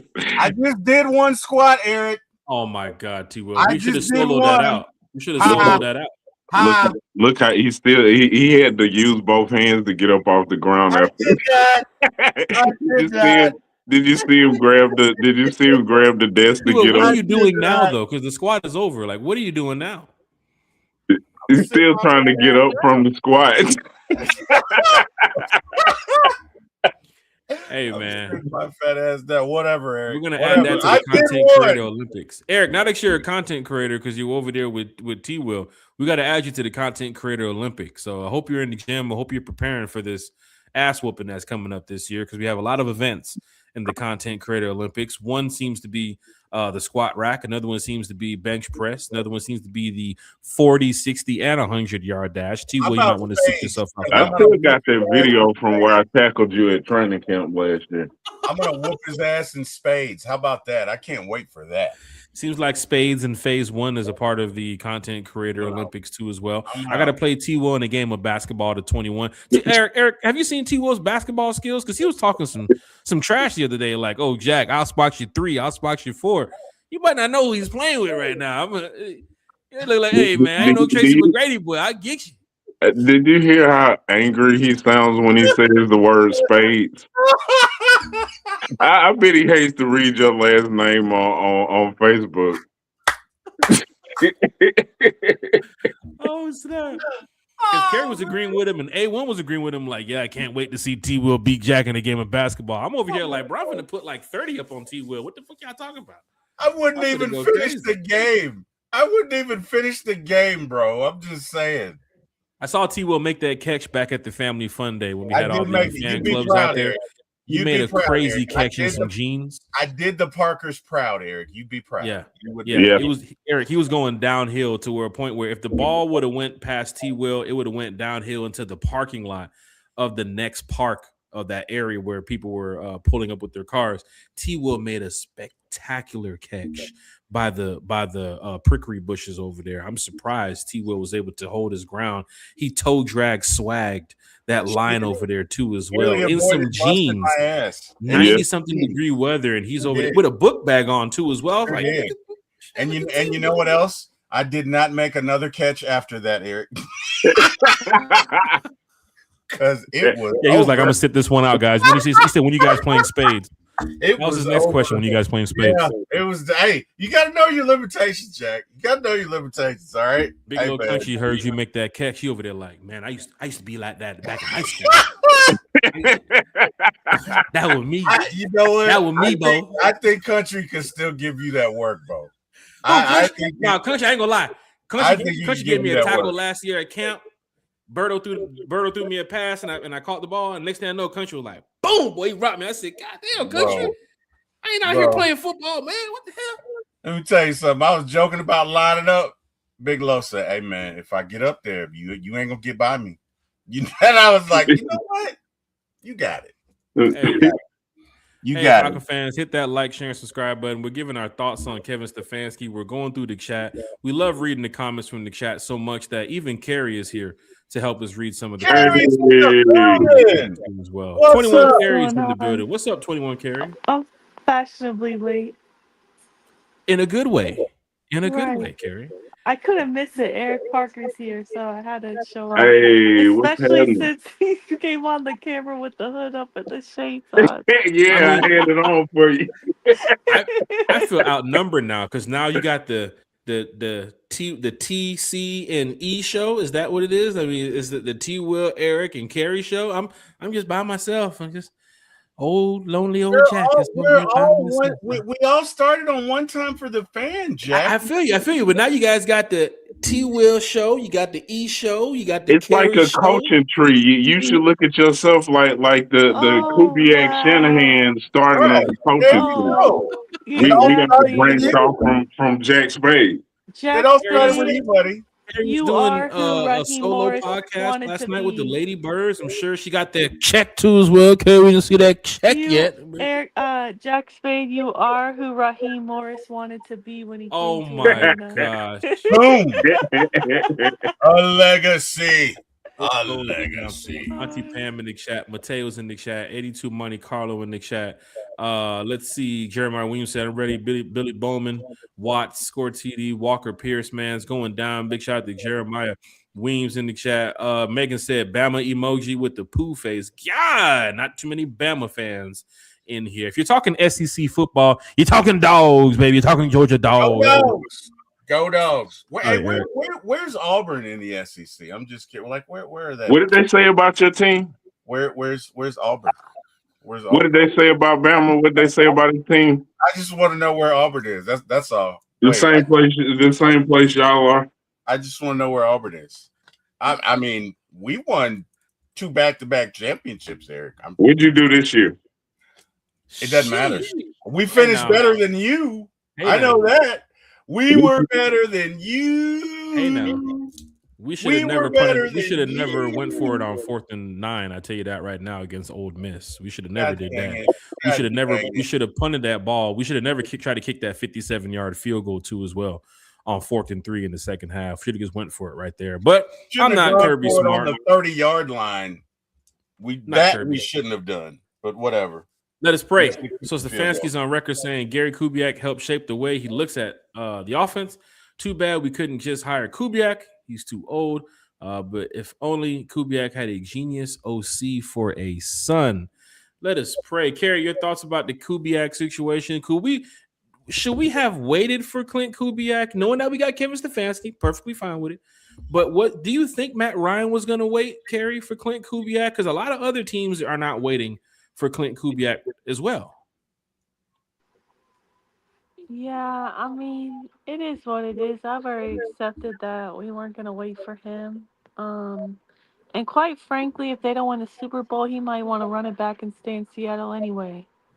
So I'm really not hung up on it at this point because, like you said, nobody else is trying to wait around. Like, we're not trying to wait around for the next best thing. We got to go find who's our guy. So Right. I'm not just trying to wait around for you. You got to make up your mind. Do you want me or not? Right. Ooh, ooh, ooh, wee. All Hey, is right, that what? Hey, is that what you all right. tell? Is that what you tell your guy when Don't you do it, Jack. Don't you do it. when Actually, he's this not is why I returning don't the even text? joke like this on here because then I know somebody's gonna be in the comments, "Where do I Yo, live?" or something. where do So you I can't live? even have said What's that. your phone number? Someone's over there like, who is that? I never seen Carrie on the show I need before. you to wait on me. No, It's but crazy. in all seriousness, I didn't mean for it to go that way, but it was starting to sound that way. That's why I said that. But because it's in all seriousness, is like, yeah, we don't want to wait around on somebody, and you don't even Right. know for sure. I mean, they did have an interview with them. Maybe they didn't like what he had to say. Maybe Right. he didn't sound like he was all in. He technically is still employed. You got to think about it. His focus is on Seattle, and Seattle really only winning that Super Bowl. Right. Um, Not even that. Look at his record before Seattle. Was he wasn't he the coordinator With the Saints. in yeah, what the Wasn't offense looked wasn't the like then? hottest coaching candidate back then too as well. People wasn't calling for Clint Kubiak back then. No, you looking at him with Seattle. Right. So is it him or is it Seattle? Yeah. Then And again, it that yeah, seems and like defense, fans just want that to ride the defense wave is to a it, right? monster, man. I think So they really wanted a proven coach too. So Yeah, like that's another somebody who has thing. experience. You have no Yeah, idea where he's going to be as a head coach. You're looking at him as a coordinator with Seattle, that's not correct. even a coordinator with somebody else with less talent than Seattle. That's I've said correct. it before. Some coordinators are just better off being coordinators. You put them in a head coaching role, and it's like, don't Yeah. know what they got going on. Proven head coaches, people that's been in those situations before, they kind of their rhythm is a little bit different than just being a coordinator versus Mhm. being a head coach. And I'm sure Matt looked at it and said, Stefanski is the best fit for what we want here in Atlanta. But then don't get mad at one time for the fan because we didn't go out to Clint Kubiak. You might want to email the Falcons because that's a Matt Ryan decision. Plus, Big we wait, shout out would to was have everybody. somebody mad we today or no? we No, would no, have no. Nobody's Oh, mad. just Not that not like the one first day. show. Oh my Just God. Not like the that first time. was whoa. Like we were thrown to the wolves or something that episode. Right. That oh my People came on god. attacking any podcaster that That came on was and said Kevin Stefanski is the new head coach. We yeah, didn't make the announcement. The we would Falcons we did. would have we would have no it's leverage, bad. right? So Right. let's say you do wait. Let's say you do wait, and it's you, the Cardinals, and who's the other sucky team? The Raiders. The Raiders, right? Which obviously the Falcons are the prize, but again, now you've limited yourself to just Kevin Stefanski Right. because everybody else is signed. Right. So it's either him or some dude that has 2 years in junior college somewhere, and you don't have any other choices. And And if some of the you best get him, hires went quickly right after Stefanski. correct, Some of the good correct, hires went right, straight out the door. correct. So sometimes it's like, look, you gotta do what you gotta do. It's like if you're interviewing for a job and one job has offered you the salary and it's decent, right? But there's another one that you just love. Maybe it's 5, 10,000 more, but they're just taking their time and we'll call you back. Look, at a certain point, you got to make a decision. You got to do what you got to do, right? And I Arthur Smith had to go to Ohio State. He was like, F this. I'm getting up out of here. I'm going to college. Hey, man, those bills will not pay themselves, sir. Okay? Right. Those bills will not pay themselves. Mr. Gas Man, Mr. Power Man, Mr. Mortgage Man does not care about your circumstances, one Arthur Smith. So if you got to go to Ohio State to make sure that those ends meet, then as my mother used to say, so be it, T. Will. 21 Carey, I'm glad you're here. Christy Lewis is in the chat. She said the Ladybirds of AFN's in the house. Auntie Pam is in here. Maggie T is in here too as well. I believe a big shout to Stina B, who was talking Falcons football with you last night. They had you as a special guest over on the Ladybirds channel of AFN. How was the podcast last night, Carey? How who was in the chat listening to you talk Falcons in a positive way? But Oh, how I are you saw feeling you over with the there? eyes in the chat. I saw you with the eyes. No But trolling, just talking Falcons football with thank you Carey. for that.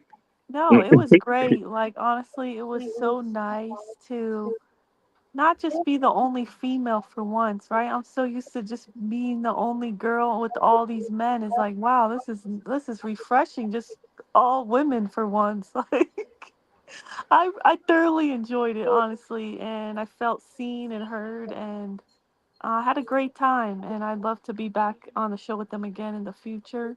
and I'd love, to have them on the show. I know we're gonna have Maggie T on Friday, so it was Mhm. great, and I'm really thankful that they gave me the opportunity to talk Falcons with them. Pamela Johnson has a question here in the chat for everybody. We're going to get to the Matt Ryan topic here in just a second. I just love talking with the chat. Who do we think is going to be the quarterback coach? A lot of names of the GM situation. Of course, they brought in a new special teams coach. They brought in a new wide receivers coach. They kept Nate Ali and Jeff Ulbrich here.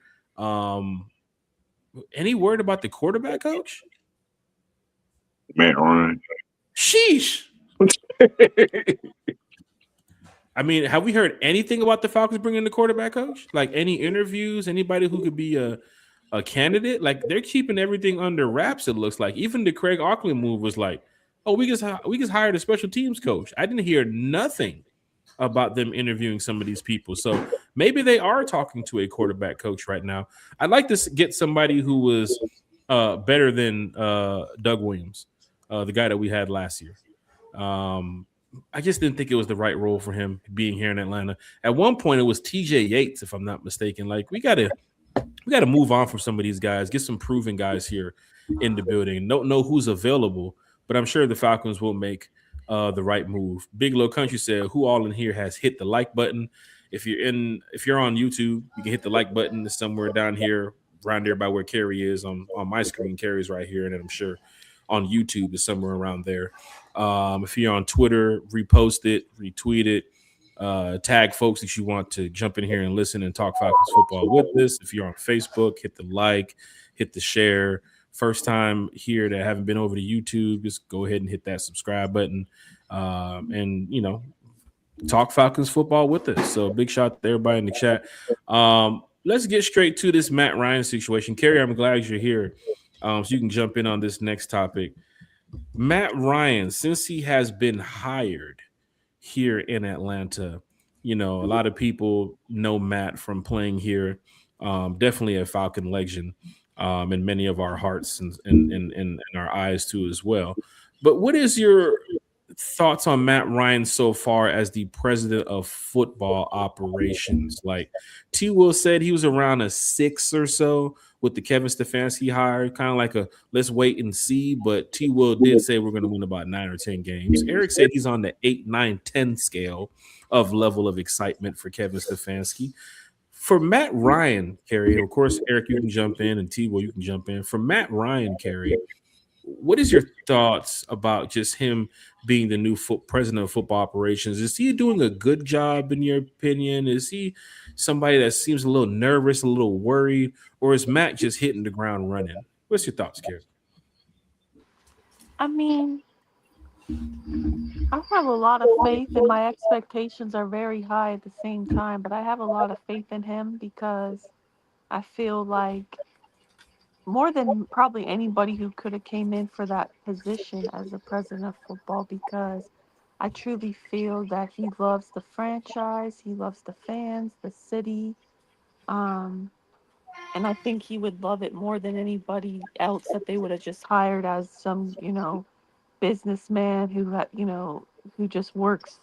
He has experience, but he doesn't have the same experience Matt Ryan has. So, as far as being a player, and really understanding not just a player, but a player for Atlanta, for many years. So, for me, like, I have faith that he has our best interests, and I trust him. But I'm a positive fan, so I do think, the best. And but I mean, at the same time, like, I'm not blind, and I don't know. It's like you gotta wait and see, right? Like, it's a he's inexperienced, so it's like he's gonna learn. He even said it himself. There's gonna be some bumps along the way. Like, he's gonna learn, right? This is a new position for him, so I'm not gonna sit here and say he's not gonna make any mistakes, because we're all humans. We all make mistakes, but I do think, like I said, he has our best interests, and he's going to try his best to do right by us and the franchise. Falcon fans, hit that like, share, and subscribe button. Miss Carey's here in the building talking Falcons football. T-Will, former ATO Sports, one time for the fans. Special guest, super fan Eric Parker. Keisha Posey's back. She said her first comment was, "We getting Dylan Gabriel."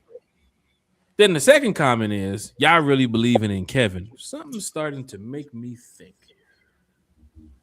Could Keisha Posey be a Shadur fan? I think so, because she the leave Shador alone in one of her comments. She was like, "Leave Shador alone." Hey, come on here, Falcon fans. We're all here talking Falcons football. Now, Keisha, if you're here from another fan base, welcome to One Time for the Fan. A lot of fans here in the chat are in support of, the moves that the Falcons make. Of course, there's some fans that are on the fence still as well about a lot of things. But at the end of the day, we're all Falcon fans here, but we're not getting Dylan Gabriel. And there are some fans here who do believe in Kevin. Going to Matt Ryan, Eric Parker, your question, man. Matt Ryan, first year as the Hawks are on a 4-game winning streak. Love it. Wait, they beat the Celtics? They beat them by 9. Are you wait? Somebody must have not played tonight. Good job, Hawks. Oh my God, Alexander Walker went crazy. Wait, what did Eric say about my beloved Hawks? Good job. Anybody that beats the Celtics, great job. Okay. Appreciate Nobody cares about y'all. Y'all just love to say something smart to me about the Lakers. Eric, we're talking Falcons tonight. We are. Besides, hey, when's the last time the Lakers won the championship? Oh, in the bubble. That really didn't count. Because we worried about their health and safety, and they're over there playing basketball in a church. That's right. Yeah. When's the last time the Hawks won a championship? League or something? Would you like to talk about the other 16? When's the last time y'all won a championship? What did they get? What did they get? Like, I don't know. Tell Bronny scored 20. When's the last time the Hawks won a championship? Do you remember that? Free Bronny. Fox fans, hit that like, share, subscribe button. Juju Beans in the chat. Y'all, what do y'all feel about losing Dwayne Ledford? We got Bill Callahan. So you lose one coach, you get a good coach right behind that. Yeah. Now, if they would have went downhill, right? If they would have went downhill and got a coach that's below the line of Dwayne Ledford, not on the type of scale where Ledford was, it'd be pretty bad. But Bill Callahan is up there. He's top. He's a Hall of Famer, man. Right. Get him, Ryan. Hold on 1 second, Jack Spade. What's up? Hold on 1 second, Jack Spade. At 9:53 p.m. in 2026, in the year of our Lord, on January 28th, Ryan from the Birdcage LLC said the 1958 Hawks won a championships, beating the legendary Bill Russell. Doesn't matter that they weren't in Atlanta. They were the Hawks. And that's what you said, Eric. Big shout out to Ryan from the Birdcage. There you go, Ryan. Did you see it? I wasn't even alive. Exactly. I wasn't. Were you there? Yes. Were you there, Eric? Because you're younger than me. I was there for the Lakers championship. I was there for a few of those. Unmasked on. We were all sitting there. I've seen there. a bunch of those. Right. Oh my God! I don't even know why you brought up championships. It's just like I was just saying. I was giving the Hawks credit. Then here you go. When's the last time the Lakers won a champion? The stupidest thing you could have asked. Why would you even ask me that? Knowing y'all ain't won no championships. Why would you even bring up championships? Because it's like you just wanted me to. Let us sit here in good faith of our 1950. You just wanted to stick your neck out there and get it chopped off or something. Why would you do that? My goal in life is to give you a hard time, sir. But you just gave yourself a hard time, not me. Hey, Keisha used to be a Cowboys fan. Keisha, what's your team now? Let's Keisha, who's your team now? Come on over to the Falcons, Keisha. Come on over to the Falcons here, Keisha. Let's talk a little Falcons football. 1958. It was a very good year. Right. I'm gonna go through some of these comments. Eric Parker, Matt Ryan, first year in football operations. Do you think Matt Ryan is doing a good job so far? I love Matt Ryan. In my Uncle Steve voice, I love Matt Ryan. Yeah, man. I like I said, in the first place, I was questioning. Then I had to think. Matt has been through. My thing with Matt has every offensive coordinator that we brought over here. Matt absolutely thrived in their offense, no problem. But there was no, oh, we got a terrible offensive coordinator. We can't move the ball passing. We consistently move the ball passing, no matter what. So that tells me that he's got a high football IQ to keep picking up on when they keep changing the offense on him. Oh, what was that? 6 different offensive coordinator Mm-hmm. to pick up on 6 different offenses. Man, that's amazing. Mm-hmm. So I and mean, then I've like listened to Matt on podcasts talk football and just his football mind, but Matt's IQ, Matt's football IQ is through the roof. I love the Matt Ryan move. Falcon fans, you're hearing it from our super fan Eric Parker here talking Falcons football. Good question, Keith. Jerry Gray wasn't retained. I didn't hear much about Jerry Yeah, I Gray. was wondering about that. Right. I know Ali's back, and you got Jeff Ulbrich still in the building. Of course, some of these new coaches that were named too as well, but nothing about Jerry Gray just yet. Same as the QB coach. So that seems like the last two things to look for: QB coach, of course, Jerry Gray, defensive secondary backs coach, and of course, you got to get the general manager in here too as well. You might need an assistant general manager as well because Kyle Smith is off to the Dolphins. And they're building something nice down there too as well in Miami. So it's not going to be like the Falcons, but I see the moves that they're making, and they're bringing in some pieces. I see Robert Sala's bringing in some people, trying to get that old Jets group back together again. Buddy, everybody's with the buddy. Hey, Jack, can we take a moment? Ryan from the Birdcage, sir. I've known you for the better part of 2 years. We've done some podcasts together, and I just want to say I'm extremely proud. For those of you who don't know, Ryan hit 1,000 subscribers the other day. Hey, big shout out to Ryan. I think he at least deserved a wow and an applause. There you go. That's for you, Ryan. Congrats, Ryan. I didn't even know that. Congrats, my friend. That's awesome. for you, Ryan. Big shout out to Ryan from the Birdcage LLC, man. Definitely got to get Ryan on the show too as well. We've been doing some podcasting around the clock here for different content creators talking Falcons football. Would love to get Ryan over here on the show. He knows his HBCU football. He knows his college football. Ask him if he's still mad at me, Jack. Ask him. Oh, Ryan. Oh, my God. Hey, he'll see you at training camp. He's going to pull up on you at training camp. Big shout out to Ryan Birdcage LLC in the chat. Keisha, where you at, Keisha? We want to know what team you in. Keisha. Come over here talking about we getting Dylan Gabriel. We might get no damn. We're not doing that, bud. Hey, it's going down in a major way. April Thomas is in the chat too as well. NFL Network said Kubiak is going to the Raiders. You're going to get that Fernando Mendoza too as well. So if that's what Kubiak wants, then hey, he's going to get his guy. But what do we think about Fernando Mendoza? Huh? What do we think of him? I think he's a solid quarterback. But then again, college is totally different than the NFL. But I think he had a phenomenal season with Indiana. That team right there was tough to beat. Hey, you know, who's the Uncle Lou in here? Oh, Uncle Lou's in here too as well. Oh, we got the Algier family in the building. We got Uncle Lou. Hey, man, see if you can get Tyler to stay on. Can you send him the podcast? We'll get to talking about Tyler right now. If you want to, Tyler. We want Tyler to stay. Right. We definitely want Tyler here in the ATL. Then again, we are not his agent. We are not his manager. We are not the people that deal with the finances for what Tyler wants and should get in the future. But I can tell you this right here. Tyler's a great guy. And if we do keep him here in Atlanta, it's going down in a major way. If Tyler decides to move on to another team, I hope he gets paid what he deserves to get paid. And I hope he does big things with whatever team he's going to. I told y'all, I talked to Tyler in Cincinnati when he scored his first touchdown. And I remember we lost that game against the Bengals, and I was just excited to talk to Tyler. And I was like, "Hey, let me just ask Tyler a question. Tyler, how did it feel to get your first touchdown?" He looked at me with this face like, "I don't care.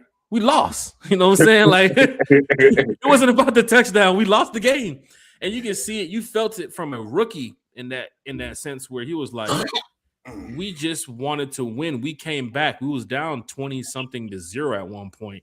Came back to where it was in the touchdown range, and I think Mariota threw a pick, or whoever was the quarterback threw a pick. But Tyler was going crazy in that game, and it was like you can see it in his in just his eyes. Like he's going to be a really good running back, right? And every time Tyler touched the ball here in Atlanta, everybody would say, "Give the ball to Tyler." Because we already knew what Tyler can do when he has the rock in his hands. 1,000-yard season when he was here, his first year too as well. So I'd love to see what Tyler can do going forward here with Atlanta. Kevin Stefanski, he's had a twin set running back, the two monsters in the backfield before in Cleveland.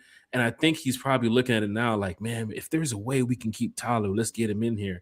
But I know NFL teams are ready to break the bank for some players, and Tyler would be one of those guys to break the bank for. Hopefully the Falcons do the same thing too as well. So, but to Uncle Lou's points, he said he'd love to see I'd love to see him play in the Stefanski offense. I wonder if Tyler's thinking, hey, we got an OC here. We got a guy that's won. We got a guy that can do it. Well, maybe I can. I mean, you never know. You know what I mean? You know what's funny? And you mentioned that.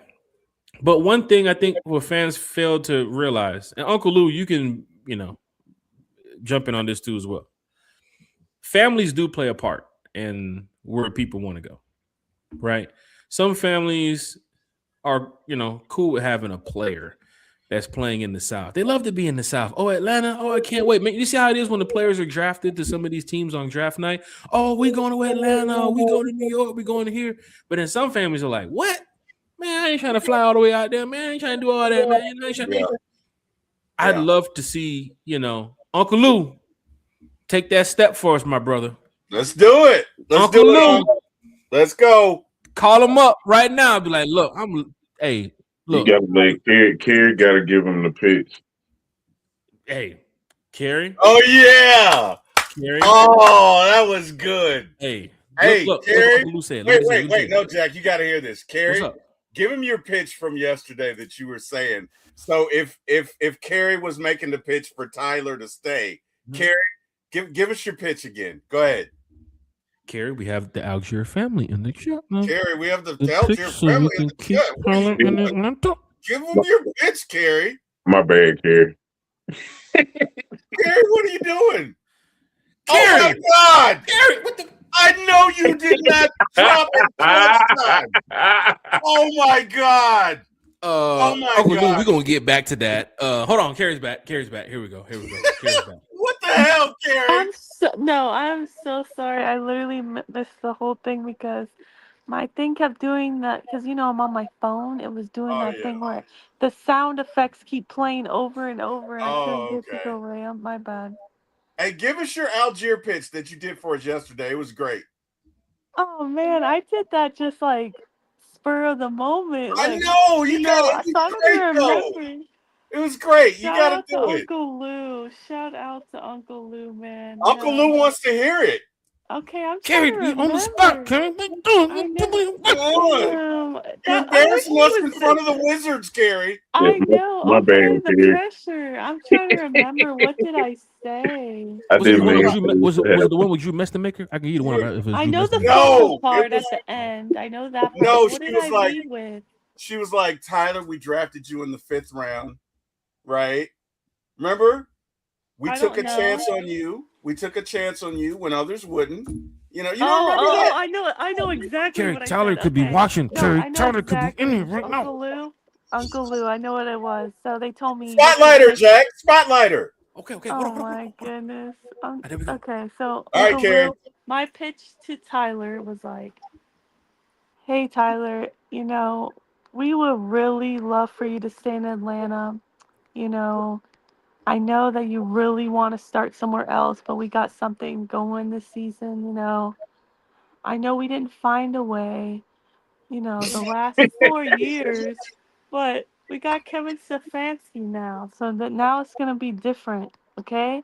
And we believed in you. The Atlanta Falcons as a franchise believed in you, Tyler Algier, when every single team in the league besides the Atlanta Falcons passed on you That's right. 4 times. Yes. And we took you in the 5th round because we believe in you. We sure did. And I just want to let you know, Tyler, please do not fumble this opportunity Right. to stay with the Atlanta Falcons and be part of what we're building towards a Super Bowl at home in 2028 in Mercedes-Benz Stadium Because you didn't fumble in 4 years. because in your NFL career you have never once fumbled the ball, Carrie, start and I crying. don't want you to fumble this opportunity to stay with us. So please, Tyler, can you please consider staying as a Falcon?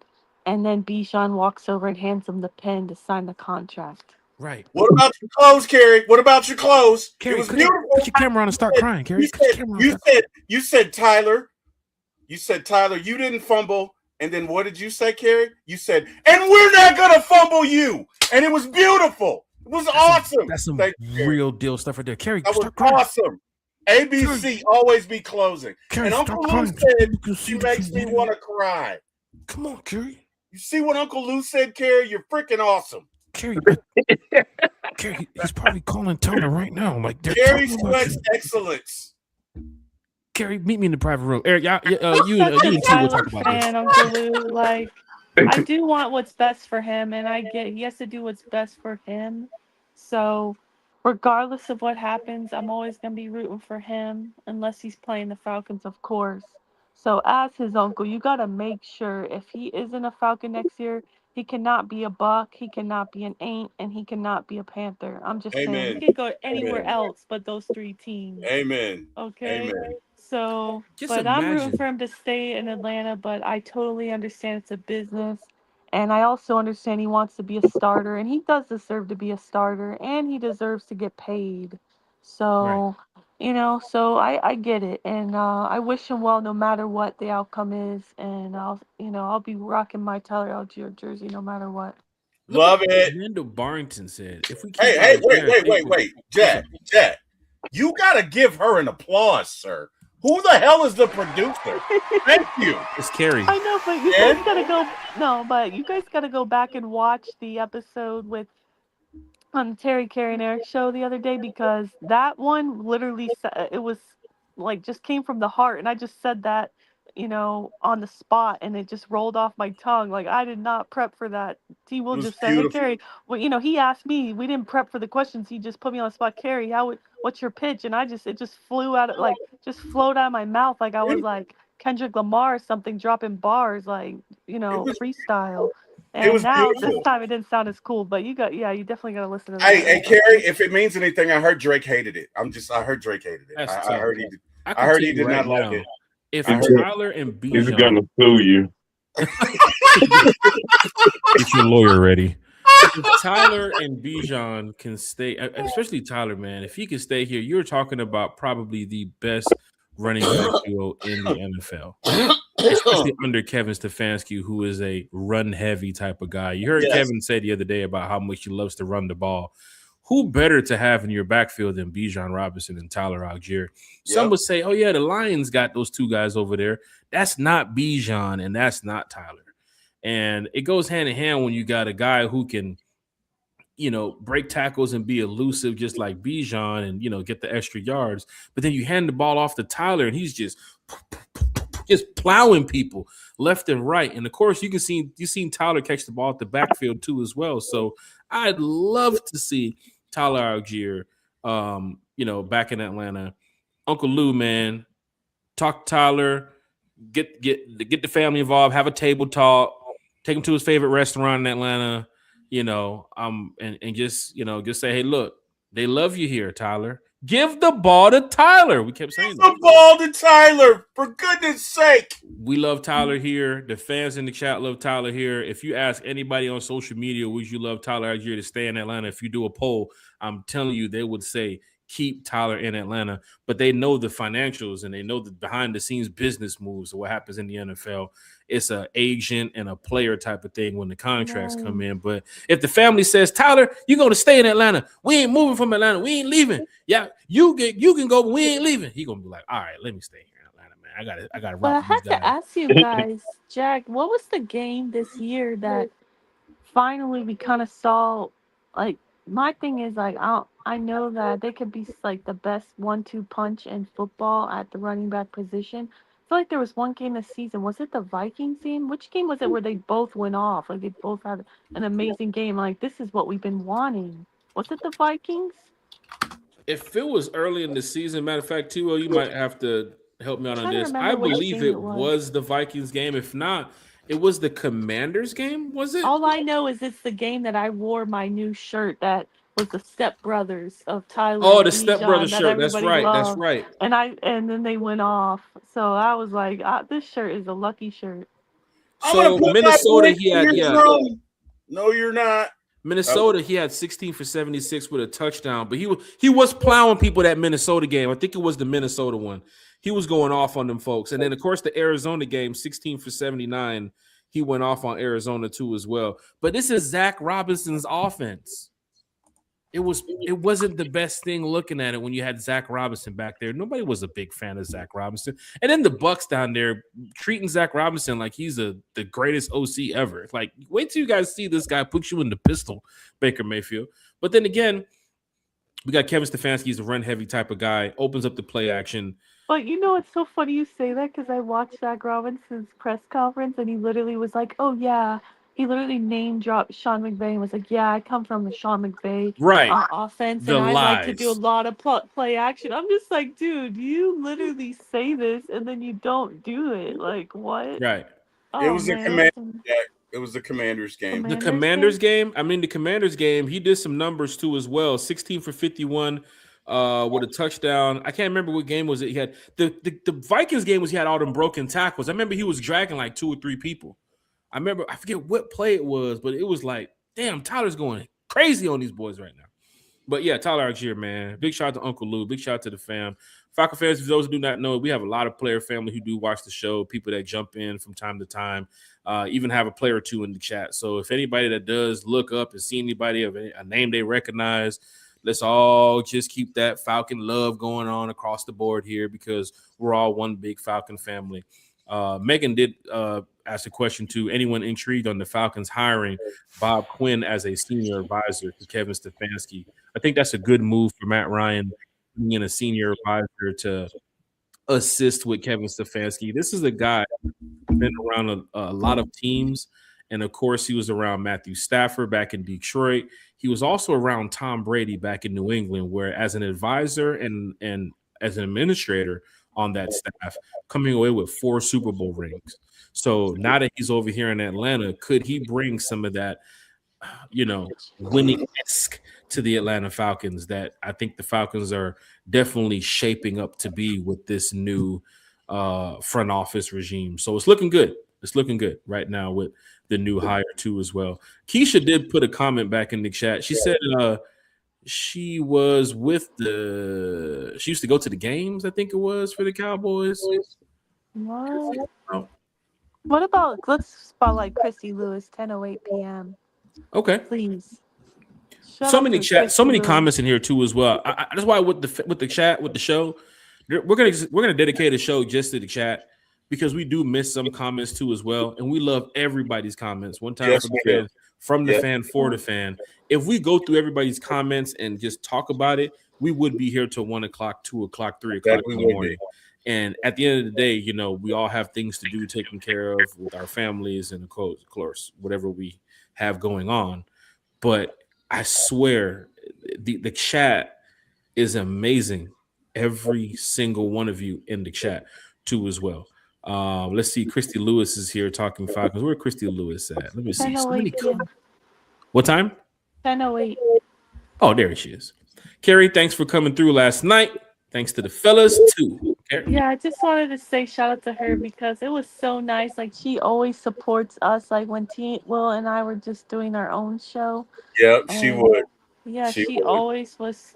Always. Last year she's always there. So it was so nice to finally be on a panel with her. And, Yes. I can relate to her because she represents the Falcons for as an out of state fan, just like myself. I'm representing from Florida, enemy territory with the Bucks fans, and she's representing even bigger enemy territory in Mississippi, but close to Louisiana. So shout out to She's her. definitely down there in enemy Shout out to Miss territory. Christie. I've been to New Orleans a lot, and I'm telling you, them Saints fans, they're all over that bayou.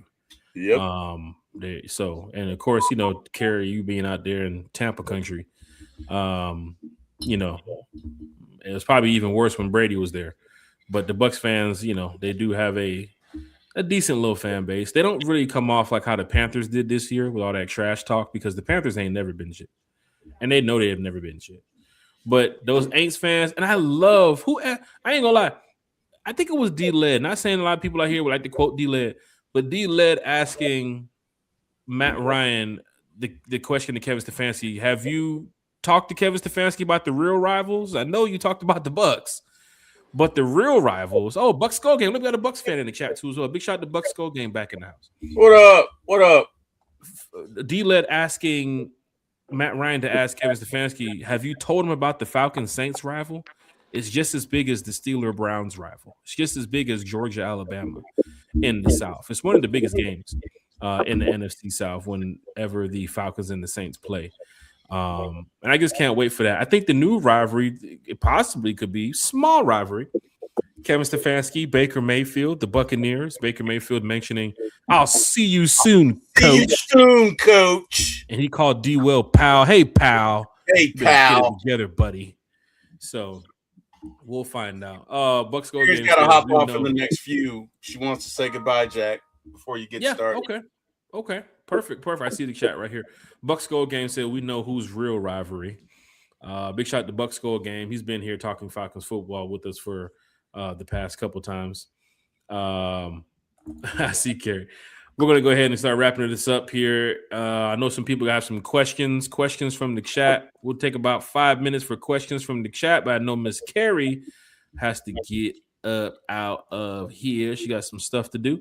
So, Miss Kerry, shout outs from you first. Yeah, first shout out I want to give is to our guy Craig in the chat. He said the ATL on Jack's hat stands for always taking L's. Damn.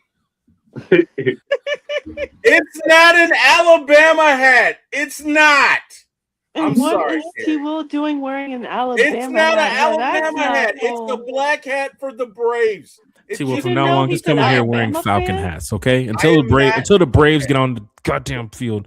Get out Okay. there and wear some goddamn You Falcon. didn't know Okay, he's an I Alabama wear fan? Braves every fucking day, Jack. Okay. Oh, All the time. wow. This is a wait, family hold show. on. I'm gonna We do have that. here, Kerry. That was a Freudian slip. Sorry. This is a Slipped out. family show, sir. Hey, I'm sorry. I'm this related is not to Eric TikTok Parker. It after slipped dark. out. It slipped out. Okay. Terry, who the hell you cussing at, Terry? Yes. Goodness. Oh, that was a family show, Terry. Got Falcons family out. royalty in the It building, slipped man. out. I thought this was a family show. T-Will. It I thought is. this was TikTok And my after dark. family is on here, and we cuss. Damn it! I'm just saying. And there's that slipped Saints out. fan who watches the show after and says, that one guy with the hat does cuss a lot. She gonna be like, that T-Will guy dropped the F-bomb today. I haven't even cut. And he's trying to blame it on me. I didn't cuss not one time the whole show. Everything on my little I brother. didn't watch. It's Tell his me fault. when I cuss. It's his fault. The Nobody fact heard me say anything. No cuss it's words. all his fault. It's all his fault. T-Will, this is a family show. We got Eric Z in the chat. Shout out to him. He said his 3-year-old son said, that's a bad word. You can't say that. I'm sorry. wow. I'm T-Will. sorry. T-Will, what are you? I'm sorry, Eric. I'm sorry. His poor Okay. son's over here trying to I'm learn about sorry. Falcons I didn't mean to football. traumatize the little fella. I hope he's a Falcons fan. I'm sorry. Oh my But God. it's the Braves hat. Next, his son's going to be asking, what's TikTok after dark? Oh my gosh.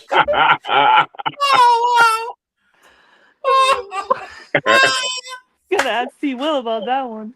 No, you don't. So we're gonna move on. Thank you, Red. Thank you, Diva. Thank you, Miss Diva. That's an ATL Braves hat. Just goes to show who the true Braves fans are. Thank you, Diva. Let's go. Let's go. I'm going to plead the fifth on that one. Whatever. The real Braves fans know. They know. Because I wear a real Braves hat and not an Alabama hat doesn't mean I'm not a real Braves fan. There is a slight difference in the A, and the real Atlanta Braves fans know. Okay?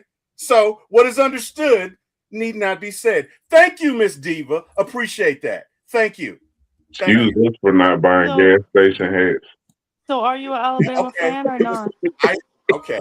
Carrie, why are you Carrie's asking us Alabama questions. Why are you doing this? Yes, I am not. Okay. I ain't gonna lie. I'm a little bit concerned too as well. I did not know this. So this is everybody turning on T. Will Davis. I'm just saying, every time I say "Go Dogs," he'll be like "Go Dogs," but now I got Big Brother in the chat. Little brother. Quickly tell the story.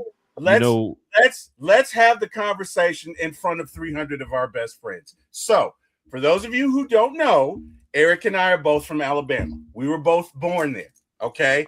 Alabama has no professional teams. So if you're from there, obviously you got to pick a college, and your professional team is up to you because we don't have professional teams there, okay? Now, I moved to Atlanta when I was 3. Well, my mom moved, and I went with her, okay? But I have always been ATL. So I was Braves, Falcons, Hawks, Dogs. Now, my family, my mom's people, okay, they're Alabama fans, okay? So when the Dogs would be eliminated... Hold on, this is the best part. Go ahead. Stop it! When the Dogs would be eliminated... Eric heard this story before too many times. Just say you got 2 teams. Just say when the Dogs would be eliminated and they could not win anymore... Okay, and their season was over. I wouldn't mind if Alabama won because that was my family's team. But I did not root for them. Okay, what Eric is talking about. Hey, Karen, when the Falcons lose, do you cheer for anybody else? Stop it! That is different. Stop it. So, what Eric is talking about, there have been times when I called Eric when Alabama played Auburn. But it was a little brother, big brother thing, okay? Those of you who have little brothers, you know that your goal in life is to give them a Carrie, when the Saints play the Panthers, do you call your Panthers friend and talk shit when the Saints win? Absolutely not. Did you go for the Saints when the I don't go for Alabama. I just like when they beat you guys because I get to call you and talk trash. That wasn't what you said in the first place. You said when they was out of it, then you wouldn't mind going for them. I said when they're okay. If my team is already done and we're not going to win, this is my mom's team, my aunt's team, my uncle's team, everybody on my mother's side but me. Okay, so. Hey, Carrie. Isn't your family all Bucks fans? Yeah. Oh my God. Do you go for the Bucks when just because? Yeah, I was just gonna say that. So we had a huge Super Bowl party in Tampa for the Bucks Super Bowl versus the Chiefs. And I'm not rooting for Alabama to win a national championship. I am not rooting for Alabama to support to win a championship. Okay, I just don't mind. This guy told me he was all Dogs, man. This guy told me Alabama. Oh my God! Unsubscribe. I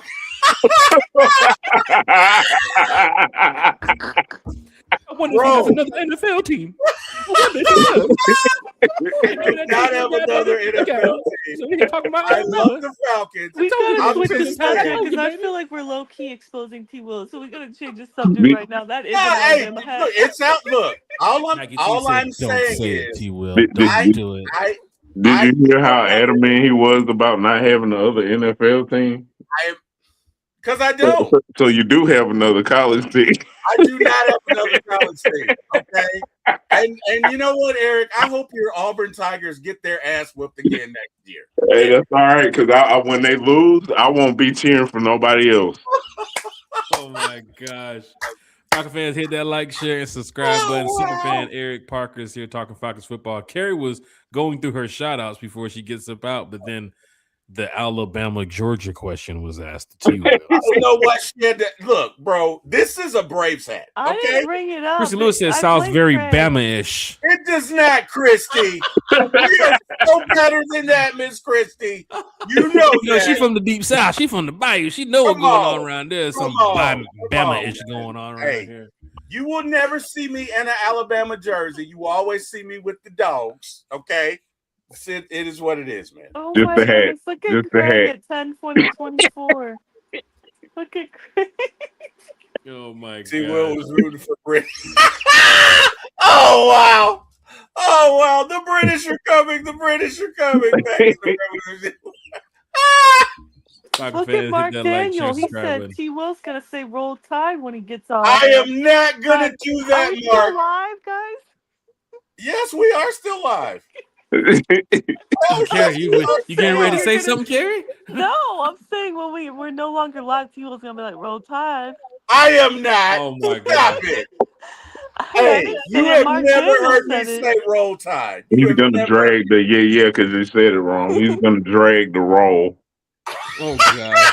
I am not. Buck Skull I am Gang not. said he used to be a Falcons fan and he moved to Tampa. He's been in there 20 years now. He says he's a Bucks fan now. So That's cool. there goes Buck Skull Gang in the house.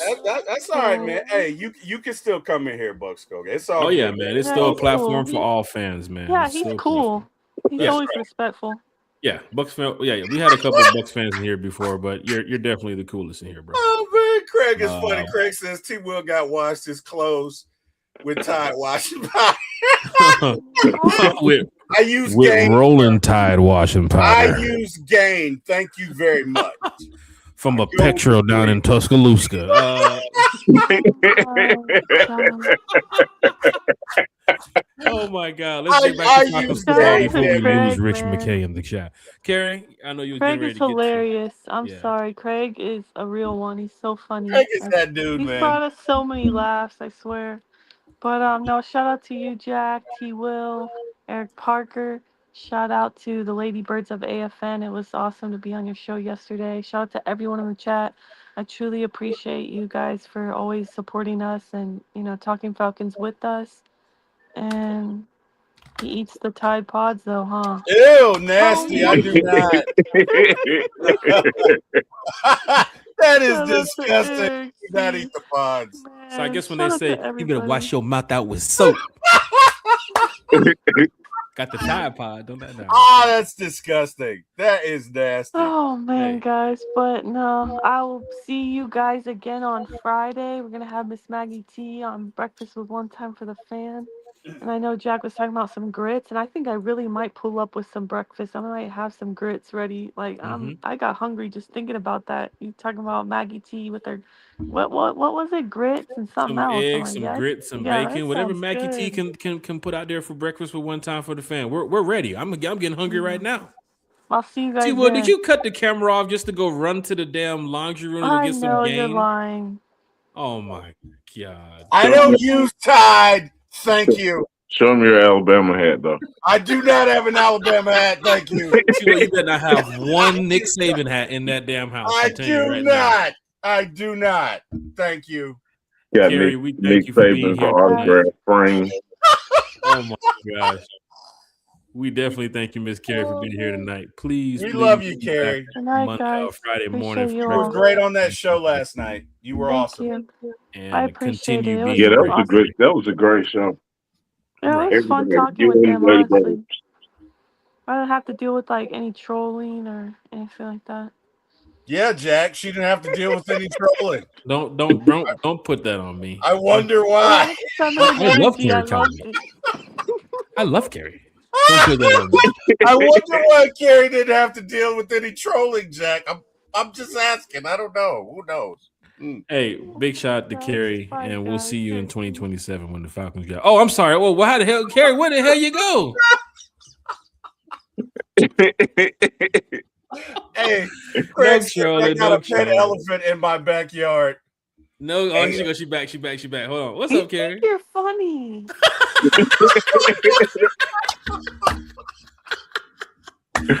Carrie, we're all in this together. Oh wow. Wow. Carrie, we're all in wow. this together. Oh wow. I'll see you Carrie, at he Rolling. couldn't- I'll see you at Rolling Loud. Yeah, he couldn't resist. He had to troll you one more time. See how it is? That's what he does. Wow. I'll see you. I don't know. When is football back, man? It's taking forever. I'm Carrie, already we're ready. telling you right April now, it's 7th? January 28th. Open It's to the taking public too training long. camp is usually what, Eric? The last week of July, right? Uh-huh. Guys, Carrie? what are we doing for the I'll Super be Bowl? there. Are we gonna have a show for the Super Bowl? Hold on, you got a team in the bowl? Let us know. We don't have to have a team. Let us know. Who's your backup? I'm watching the commercials. I'm saying waiting to see Bad before Bunny the perform. You talking Jesus about what Christ. team we got in the I'm Super Bowl? We saying ain't got no Alabama team in the Super play? Bowl. I mean, Jesus. the Falcons aren't in it. He could be going for somebody else. He I might don't be see going Stop for it. Alabama. That Okay, bird is you know what, green and Jack? blue, not You know red what, and black. Jack? You know what, Jack? You're gonna give him a whistle because that's unnecessary roughness. Okay, that is brother on brother crime. Pause. He should get a 15-yard Hold on, do penalty. you have the play? Do you have the flag ready? Do you have the penalty ready? I do have the flag ready. Let me find it. Oh, No, shit. I have the whistle right here. Do you have the call? What is the penalty? So that way we can. Is it 5 yards? Is it 10 yards? What is it? I've got the flag right here. Right here. 15-yard What penalty. was that? A picture? Unnecessary roughness. Brother on brother crime. He didn't have to say that about me because I don't have another professional team. Okay? Throw a flag on him for snitching again. How many yards, Eric? We're going to create a new penalty. That's a 30-yard penalty. Hold on, Eric. Here you go. Eric, what's the penalty? What's going on here? I can't even say because I'm not a snitch. I'm not a snitch either, but I do want to say shout out to Diva C, Sexy Red Peach. I can't read the rest of it. She's missing football like me. I'm already having withdrawals. I'm missing Falcons football already. Guys, can Right. we do a show for the Super Bowl? I mean, It depends. Are we sponsored by Tito's yet? no. But we can do one at the beginning or at halftime. It'll be fun, guys. He might be Halftime is live Bad and Bunny, lit man. already. Okay. Yes, because I still want to see that. Oh, I can't wait. Why Oh, don't you see think Bad Chris Bunny? Brown? Oh, wow. I'm trying to find out why You don't wanna Chris see Cardi Brown. B? Oh, wow. No, Oh, why wow. don't see think Cardi B Chris and Bad Bunny? Brown got in a halftime show yet? Who? Chris Brown.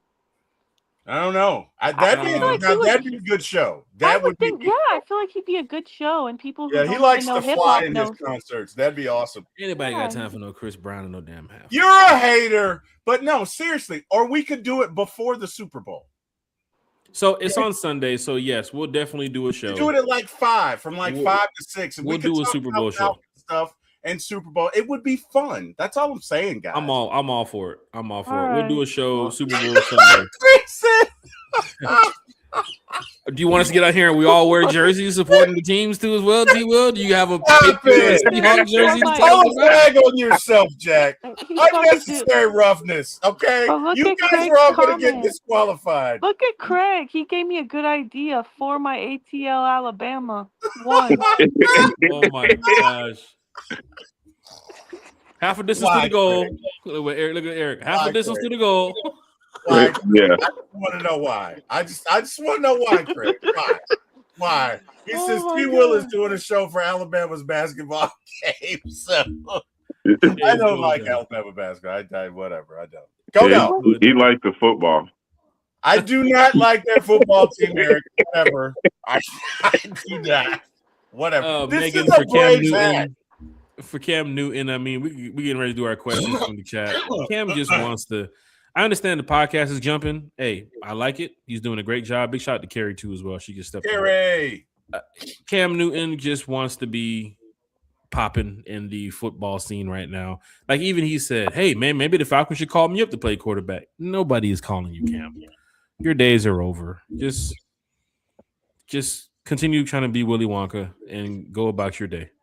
Don't nobody Willy Wonka. wants to bring Cam Newton on as a quarterback. He's talking about. I remember when Phillip Rivers got back with the Colts. He was like, "Anybody call me? Anybody?" Cam. Isn't his arm shot though? Isn't Cam's arm shot? Man, From the Cam's a show. podcaster now. Cam, you trying to be on the show? Let us know. We'll send you an invite, bro. You a podcaster now, bro. You a content creator, bro. Cam is not trying to be on our show, bro. Right.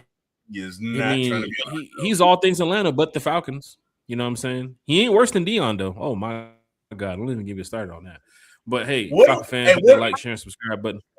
What do we think about What's up? Belichick not being elected into the Hall of Fame?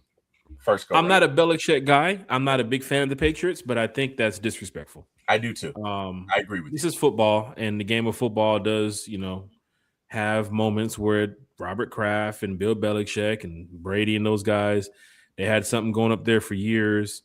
And I know we might hate on Bill Belichick now, but when he was with the Patriots, they were busting ass.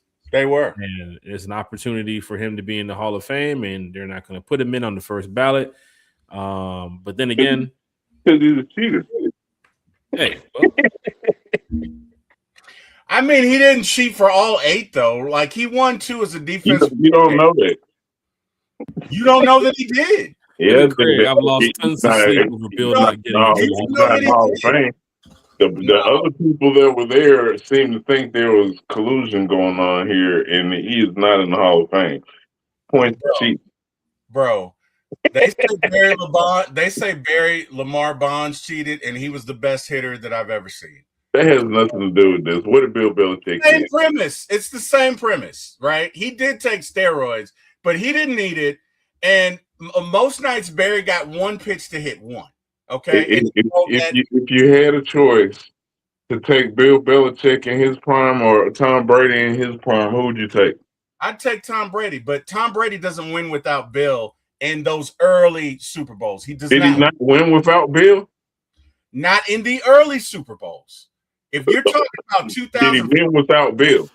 You said what? Did he win without Bill? Yes, once he was a veteran, but I'm talking about rookie Tom. Those first 3 Super Bowls, he doesn't win those without Bill. He does not win those without Bill. Does Bill win without Tom? Probably not. I'm going Tom. I'm going Atlanta Falcons. That's where I'm going. I'm going to Atlanta Falcons. I'm just saying, man, the man deserves to be in the Super Bowl. It is disrespectful that he is not. That's all I'm saying. He deserves to be in this. You don't have to like him. I'm not a Belichick fan, but he does deserve but he's not a Hall of Famer. Oh wow! Stop it! Hey, stop it! Falcon fan, stop it! Stop hit that like, share, and penalty on him. He is wilding out tonight. Stop Hit the like, share, and subscribe button. T Will for my ATL Sports one time for the fan, super fan Eric Parker in here talking Falcons football. About to get ready to start wrapping up this show, but questions from the chat is here. We can run through this with a quick hot take. So if you have any questions about T Will's college teams, or of course the Atlanta Falcons, Matt Ryan, let's see, free agent moves, draft talk, just go ahead and drop the questions in the chat as we get ready to wrap this up here. I have a question for you, T Will and Eric Parker. I started off with questions from myself. The Shedeur Sanders Pro Bowl thing. What is your take on that? Is it an apology to Dion? Is it a media move where they're just trying to get some folks out there to go follow the Pro Bowl, knowing that, Shedeur was probably one of the hottest, bench players this year? Like, what is the take on Shedeur going to the Pro Bowl? Because clearly the stats are not it. If it's fan voting, I can totally understand that there are people out here that probably do rock with the "My Say Timeless," that little song he got or whatever he does when he's on the sideline. But what is your take on the Shedeur going to the Pro Bowl? Is it to get the views and the ratings up? Because, like I said, the stats are not there. We clearly see that multiple quarterbacks are way better than Shedeur. So, Eric, T. Will, whatever your thoughts are, can we please just get to that real quick? And questions from the chat. Any questions? We'll go ahead and get to that, and then we can wrap this show up. T. Will, Eric, you go ahead, sir. Man, Shedeur absolutely deserves this Pro Bowl. He is the best flag football player.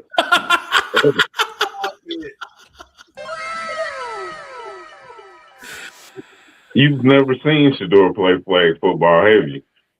I'm the GOAT. The Pro Bowl is not the Pro Bowl anymore. So I have no issue with Shedeur playing flag football or whatever else they decide to ring around the rosy this year or whatever they're going to do. They're not playing football. They I mean, not NFL football. So Right. it's absolutely a move to get more views for the flag football game. I won't be watching it, but yeah. Wait, no parlays for the flag football game? How many Yeah. receptions somebody can get, or how many throwing yards somebody can get? Because I don't even know if they actually put some props up for that. But They probably will. It might be in culture bets or something. with Shadur, I'm taking the under. Seen it last year in the season. If it says if it says what 7 attempts, 130 yards passing, I'm taking the under. It's easy. T Will Shadur to the Pro Bowl as we finish up on questions from the chat here. Falcon fans, ask your questions. If you don't want to add any questions tonight, we can go ahead and wrap up the show. But if you have a question about Stefanski, Tommy Reese, a question you might have asked earlier that we didn't get to, go ahead and drop it back in the chat. T Will Shadur Sanders to the Pro Bowl. Why? Oh, who, what, when, where, and why, and how? How far the mighty have fallen. I think Shadur to the Pro Bowl is endemic of just where society is. Nobody cares about the Pro Bowl. Nobody cares about the All-Star game. Nobody cares, right? I am 55 years old. I can remember Pete Rose in an All-Star game breaking a catcher's leg because to say that you were on the National League team and to be better than the American League All-Stars meant something. It means nothing nowadays. And it's not Shadur's fault. And it's just where we are as a society. Is Shadur deserving of a Pro Bowl? Resoundingly no. He had like a PFF of 44. Okay, so let's be real. This is a move for ratings. I'm not going to watch it anyway. And I think it shows the indifference that people feel about All-Star games in general, and not just the Pro Bowl, but baseball All-Star game, basketball All-Star game. Name any All-Star game, nobody cares. Because what does it mean anyway? What does it mean? Nobody cares about being the best All-Star anymore. They care about, at the end of the day, the big championships. That's all people care about. And so it's endemic or it is a reflection of our society and just where we are. Again, I remember where I was when Pete Rose comes storming home and broke that guy's leg to score in a meaningless All-Star game and probably ended his career. But it meant that much to him. And we go from that to let's play flag football. And I understand that there's more money involved. I understand. But at the end of the day, the purity of that sport when it comes to the All-Star game is gone. The players don't care because they don't want to get hurt. The fans don't care because the players don't care. And I'm not going to be watching it anyway because quite candidly, if you go to the Pro Bowl, that means that your team didn't go to the Super Bowl. So just by happenstance, everybody who's not in the Super Bowl hates it. Just my thought. Falcon fans, hit that like, share, and subscribe button. A1 Forever Sports is in the building. Big shout out to A1 Content Creator Podcaster. Go ahead and check out A1 on his channel. He's on YouTube. A1. What's going on, you Chris? can find him on Twitter and all social media. So definitely check out A1. He's been on the channel here before too as well. Got a question here from Diva CC as we do our questions from the chat. So if you have a question about the Atlanta Falcons, a question about Freddie the Falcon, a question about anything that involves one time for the fan, we'll be glad to answer it here on the questions for the chat segment. We got about 3 minutes left before we wrap this show on up. Diva CC is in the chat. Says, do you think Matt Ryan, Eric Parker, you can start this one out here. Do you think Matt Ryan brings the fans back to the stadium? I've seen fans travel for Georgia alumni players. I've seen people say, oh, this guy's playing. Oh, I'm going to go back to the stadium. Oh, this guy's on the team. To go back. Eric Parker, does Matt Ryan himself being back with the Atlanta Falcons put fans back into the stands at the Mercedes-Benz Stadium? I think Matt Ryan himself, no. I think what Matt Ryan's about to bring is, I think Matt Ryan is going to add a lot of value in that front office. And I think we're going to start having a winning culture with Matt, and I think that's going to bring fans to the stand. I think that's what Matt, because Matt clearly didn't care to try to pull one over and bring the fans back to the stands with the popular hire. Mm-hmm. He didn't go with somebody that where everybody's going to be, oh yeah, hyped up about they got the coach I wanted. He went with what was probably going to be the most unpopular opinion in Atlanta with Kevin Stefanski. with Kevin Stefanski coming from Cleveland. Mm-hmm. Everybody's mad about the Shador thing. I don't understand why they don't blame the GM for that, but Right. that's just me. But yeah, I think he's looking at winning more than he is. I think Matt wants to win, and Matt's looking at winning more than he is the popular opinion. Mm-hmm. So I do think he's going to ultimately bring more fans to the stands, but it just off of it being Matt Ryan, I don't think that's what's bringing him. I think it's going to be a winning culture, and then we'll be in the stands. Setting up for success.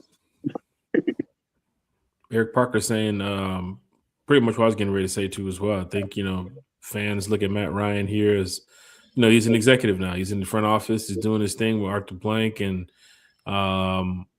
he's not going to be the one that you can just run up and grab autographs for over there by the bus terminals waiting for the game to be out. When he's over there grabbing his bag and heading out. He's not going to be sitting in that suite now at every game. So big shout out to Matt Ryan. Big shout out to what he's got going on here in Atlanta. And I'm super excited about it. T-Will, questions from the chat. You got Diva CC asking us a question here. Do you think Matt Ryan brings the fans back to the MBS?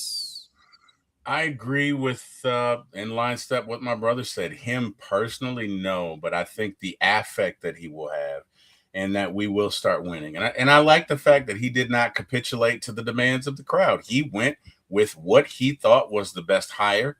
And I like that. And I think he'll do the same thing. Funny too, Will? I didn't want to jump in, but for those that think that Matt Ryan's not even on Twitter, remember somebody tagged him trying to be negative on Twitter, and he untagged himself from that. Right. Right. I'm sure somebody around Matt Ryan is clearly looking at what's going on social media. Not saying he has a burner account, but somebody can see what's going on. But T-Will, Sarah is definitely on Twitter. Sarah has been on social media before, so I think we saw that in the past, right? Definitely on social media, Twitter and Instagram. She see it all. Right. Yeah. But no, I think look, winning cures all. Right. And at the end of the day, it doesn't matter how pretty our uniforms look. It doesn't matter how pretty, our quarterback looks as he throws the ball. It doesn't matter how much swag. That at the end of the day, it's about wins, right? Mm-hmm. It's about wins. And if we can string together 10 wins and make the playoffs, the fans will come. If the next year we can string together 12 years and advance in the playoffs, the fans will come. And if the year after that we can get to the Super Bowl and win, the fans will come again. So again, ultimately, do I think they will come back? Yes, but not for Matt, because we know Atlanta's split on that. Most of us love Matt, but there are some people that won't forgive Matt for not being who. And that's fine, because at the end of the day, we represent what's on the front, not the back. And I think that Matt Ryan ultimately is going to bring a winning culture to Atlanta. I think it's going to be fine. So I'm all for it. Falcon fans, I know y'all remember those Georgia Dome days, especially the last season when we beat up on Seattle and beat the Packers and went to the Super Bowl. You couldn't find an empty seat in that building. Yep. I'm talking about even when people tried to quickly go grab something to eat in the fourth quarter as we was getting ready to march our way down to the Super Bowl, even during the Seattle game when they said, oh, Russell Wilson's coming to town. Oh, we got to be careful, Russell. Look at his stats and look at Russell Wilson. He's going to escape the pocket on the Falcons, and you better tackle him on third down. Man, we beat the crap out the damn Seahawks. Yes, you gotta be careful about Aaron Rodgers. Aaron Rodgers coming down here. You know, Aaron Rodgers is prime for these type of moments. He's gonna come in here and do this. Man, we beat the crap out the Packers. Mm-hmm. So I know Matt Ryan knows what it takes to have a winning culture. I know what Matt Ryan knows what it takes to put fans in the stands. And I agree with Eric, and I agree with T. Will here.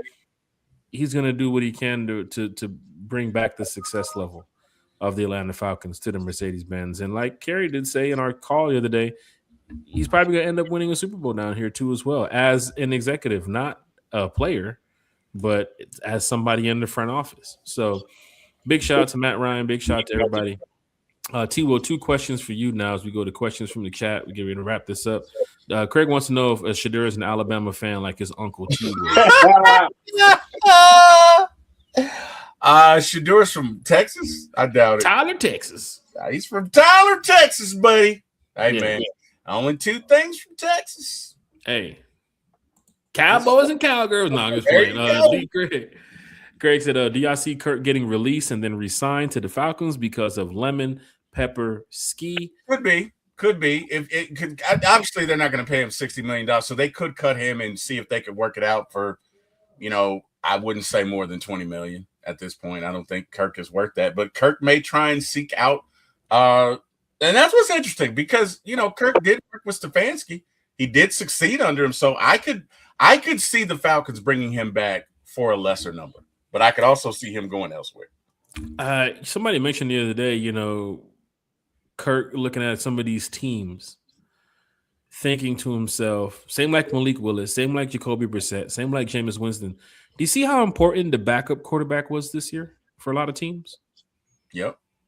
You might think you'll be sitting on that bench all 17 games. That's not the case. For some strange reason, the injury bug just floats around to a lot of these teams. Yep. Daniel Jones caught the injury bug. Yep. Pat Mahomes caught the injury bug. Yep. Even down there in Arizona, Jacoby Brissett playing down there. Even with the New York Giants having their situation. Even with the Cleveland Browns, the backup quarterback was used in multiple. The Washington Commanders. Name a team this year. Even with the Patriots and the Seattle Seahawks. I mean, look at flipping the Broncos. They had to play the championship game with a backup. Kirk's probably looking and thinking, maybe I'm useful somewhere else outside of Atlanta, knowing that the owner has stated that Michael Penix is the franchise guy, knowing that Matt Ryan, the new president of football operations, has stated that he's a franchise guy. But you know what else kind of bothers me and concerns me is that your head coach has coached Kirk Cousins. And he's been in that QB room with Kirk Cousins. And he had a 40-year-old Joe Flacco, which fans are like, Joe Flacco.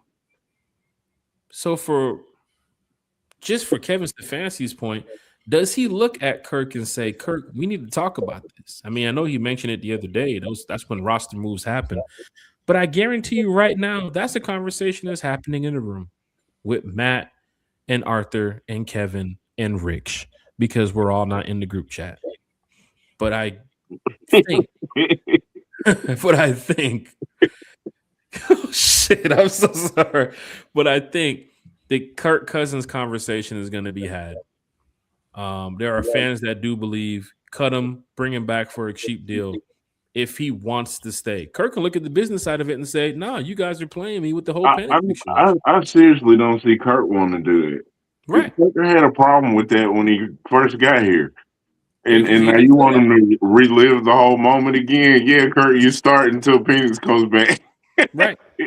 Now, here's the thing that we haven't said, Falcon fans, and I'm not going to get too much into it, but if Penix is good, and I can't fast forward the time. It's January 28th. We can have this conversation July 2nd.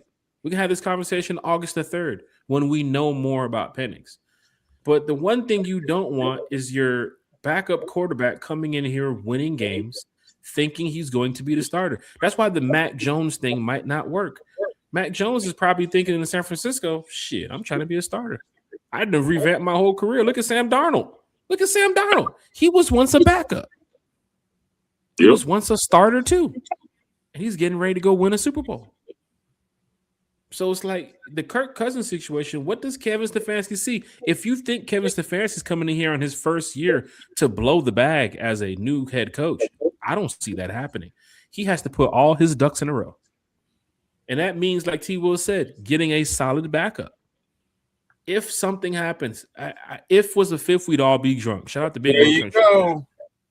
But God willing, if something was to happen to Michael Penix, week 4, week 6, week 9, week 10, you have to have a plan, or this fan base is going to rip this organization apart for not having your ducks in a row. I'm just a podcaster, but I'm telling you what's on my mind of what I think. And the Kirk Cousins situation is something that they have to talk about. Knowing that your head coach coached this guy for 3 years, and with him and Clint Kubiak on that roster, Kirk put up 96 touchdowns and 23 interceptions. That is something to look at. Does he take a player-friendly deal? Who knows? Somebody mentioned the other day, who's going to take on Kirk Cousins' contract? He might go try to fleece the Arizona Cardinals next. He might go try to fleece the Broncos next. Who knows? I know that Kevin Stefanski needs to just have his ducks in a row. And we'll see. I can't fast forward the time. I'm ready to see Michael Penix with Tommy Reese and Kevin Stefanski. I just want to see what's going to happen, but I can't fast forward time right now. Eric Z's in the chat. Do we think we hire a GM this weekend? I believe we're down to the final 2 candidates. I do too. I agree. Yeah. I agree with that. Yeah. We're down to the final 2 candidates. The virtual interviews are over. They're bringing in face-to-face guys. They're trying to nail this right now. The James Lippert guy who played for Georgia Tech, I believe it was, he has some ties here to the city. He also had some winning cultures he's been a part of. And, of course, you got Ian Cunningham, too, as well. So that's something to watch for. Eric, you think we hire a GM coming up soon, or they're going to let this play out? I think early next week. Okay. That's still good before the Super Bowl, because guess what happens after the Super Bowl? Black Monday. When teams start revamping, when teams start realizing, hey, we got to get going. Guess what? As soon as the Super Bowl is over, you know what happens a month from the Super Bowl? Free agency. It's time to start getting back in the building. Look at Jeff Ulbrich. He was in the building the other day. He still ain't left the building yet. He probably sleeping there right now. Are moving in the right direction. They don't have time to wait. And I guarantee you, even teams like the Patriots and the Seattle Seahawks, after the Super Bowl is over, you got people in the building the following day back to work. The Falcons just getting an early start. That's all they are. This was a great segment for questions from the chat. That's why we're going to start doing this a lot more often. But of course, it's now 2 hours and some change, 11 o'clock. We're here talking Falcons. Man, what a show. What a show. I don't know what else to say otherwise than y'all have been great. Everybody's been great. Our special guest, Eric Parker, once again, has been great. And, Eric, we definitely appreciate y'all having me on, man. Always a good time on one time. Hey, hats off to you, Eric Parker. Absolute for Eric Parker, man. He's done a great job talking Falcons with the fans, with his little brother, little big brother, big little brother, BLB. This is great stuff, man. You guys have a podcast too as well that you guys have been cooking up with Miss Carrie too as well. So fans, I'm probably gonna want to check that out. Eric T. Will, please plug that in your shout outs. But Craig is funny. Okay. Funny. Craig's glad to have his phone back on. That's remember that whole month when he was asking for super chats to get his phone back on, but apparently Craig is live now. Thanks, buddy. Because all this I'm getting is about to come your way. Thanks, Jack. I appreciate that. 10 p.m. is Alabama time. It's coming your way, brother. Just so you know. Thanks, Jack. Appreciate you falling on that grenade for me, buddy. Thanks. That hot sauce. Keep that thing on me. What do you say, T. Will? Got that hot sauce in my pocket. Keep that thing on me. Hey, look, Falcon fans, it's time for that was classic. That was a classic. Miss Carrie gave her shout outs. Fans agree. I think it's best if we start out with our special guest, our super fan, this isn't the last time that Eric Parker is going to be on the show. Definitely not. Eric's been on here about 4 times, maybe more. You guys see Eric on the One Time for the Fan page, IG page, whenever we're, alive around fans. Training camp's coming up too as well. If you think you're going to beat Eric Parker at training camp when it's open to the public, that's a lie because he's probably already there. And it's January 28th. He's there right now. Yeah, I know. I'm pretty sure he's there right now because he's a diehard fan. That's right. You gotta love when you have people like Eric Parker on the podcast because they keep it real. They come in here, crack some jokes with the crew, with the panel. But at the end of the day, he knows what he wants with this Atlanta Falcons, and he wants his Super Bowl ring. Just like he's gonna probably quickly view next week when it's not Bad Bunny performing, but the Seahawks and the Patriots. He's gonna look and say, "Damn, that team just won another Super Bowl. Damn, that team just did this. Damn, that team just did that." In hopes that his Atlanta Falcons will be back there on that same platform. Craig is in here cracking jokes. Eric, the shout outs belong to you, sir. The platform is now yours. Shout out the chat. Shout out Jack Spade for getting us all started. Shout out Miss Carrie and BLB for starting the other show. Shout out the Falcons, man, Matt Ryan. I can't wait to get it started. Yeah. That's about it. Shout out to everybody, man. Blessings. It's going down in a major way. Eric Parker is here talking Falcons football. Another great podcast, T-Will. Got to put this one in the books, man. We did the damn thing. T-Will, platform is all yours for the shout-outs. And Craig is in here still cracking jokes. He doesn't give a damn. Until we hit end screen. Hey.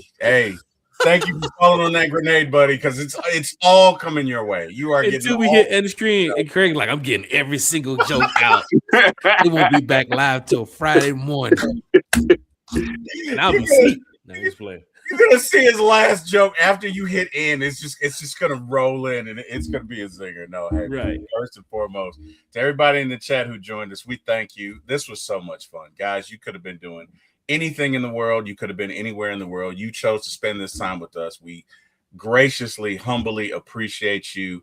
Thank God for you guys, as you guys really do make our night, and you make it worth it. So thank you for showing up every week. Thank you for bringing your questions, your jokes. We love it all. We're here for it, and we'll be back next week. I am T-Will. You can find me at For My ATL Sports 1 if you love ATL Sports, and only ATL Sports, Eric. If you love, do you have that written down? Stop it. I tell you, he's never said that before in any of his shout outs just because you're here tonight. Stop it. If you like movies and TV series, you can catch me at For My ATL Movies 1. I will be doing His and Hers probably Friday, so check me out then. I'm hearing that's a great show, so guys, come check me out. And hey, man, you guys have a great day. To these two gentlemen right here, two men I have a great deal of respect for, have had great times with, definitely respect, definitely got love for both of them. Mr. Eric Parker, Mr. Jack Spade, thank you humbly for my beginning in this business, because I would not be here for you. And Eric and I have a show. It's the Terry, Carey, and Eric show. It's usually Mondays at 6 p.m. Come check us out. Thank God for waking me up this morning, Jack. It's on you, sir. I just want to go ahead and say thank you to Big Low Country for hitting the yard before the bad weather comes back. Oh, wow. Homeowners Association really appreciate it. Craig says more by ATL snitching. Oh, my God. Shout out. Craig. Everybody in the chat. Even Craig. We do the jokes. We do the laughs. But Craig brings a vibe that, fans in here would say, man, that's funny. Yo, man, they over here roasting. We gotta have a beer with Craig, man. Craig, I don't know what event you gotta come to, but hey, man, I gotta have at least one beer with Craig, man. That dude's hilarious. Knowing Craig is probably Foster's Australian for beer. Knowing Craig. Oh wow. Oh, wow. You just love punishment, Jack. Hey, I'm just saying, man. More. Hey, I'm just saying. You do. Apparently, you love it. Okay. Hey, I drove by Covington Highway and Panola Road the other day, and I saw Craig with that, need change sign, and I donated. And now his phone's back on. But it's the 28th, and he only got 3 more days. So Craig, you might want to get back out there. Might be 26 degrees this weekend. Falcon fans, hit that like, share, and subscribe button. It's been great. I know Craig typing up something right now. Let me go ahead and get up out of here. Craig typing something right now. He is typing it right now. Craig getting ready for that joke. Am I turning red? I think I'm turning red. Oh my God. Oh, hopefully Craig, it's not maroon.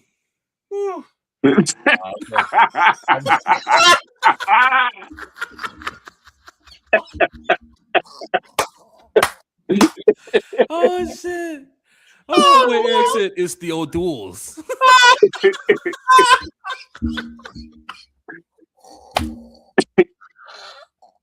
Oh shit.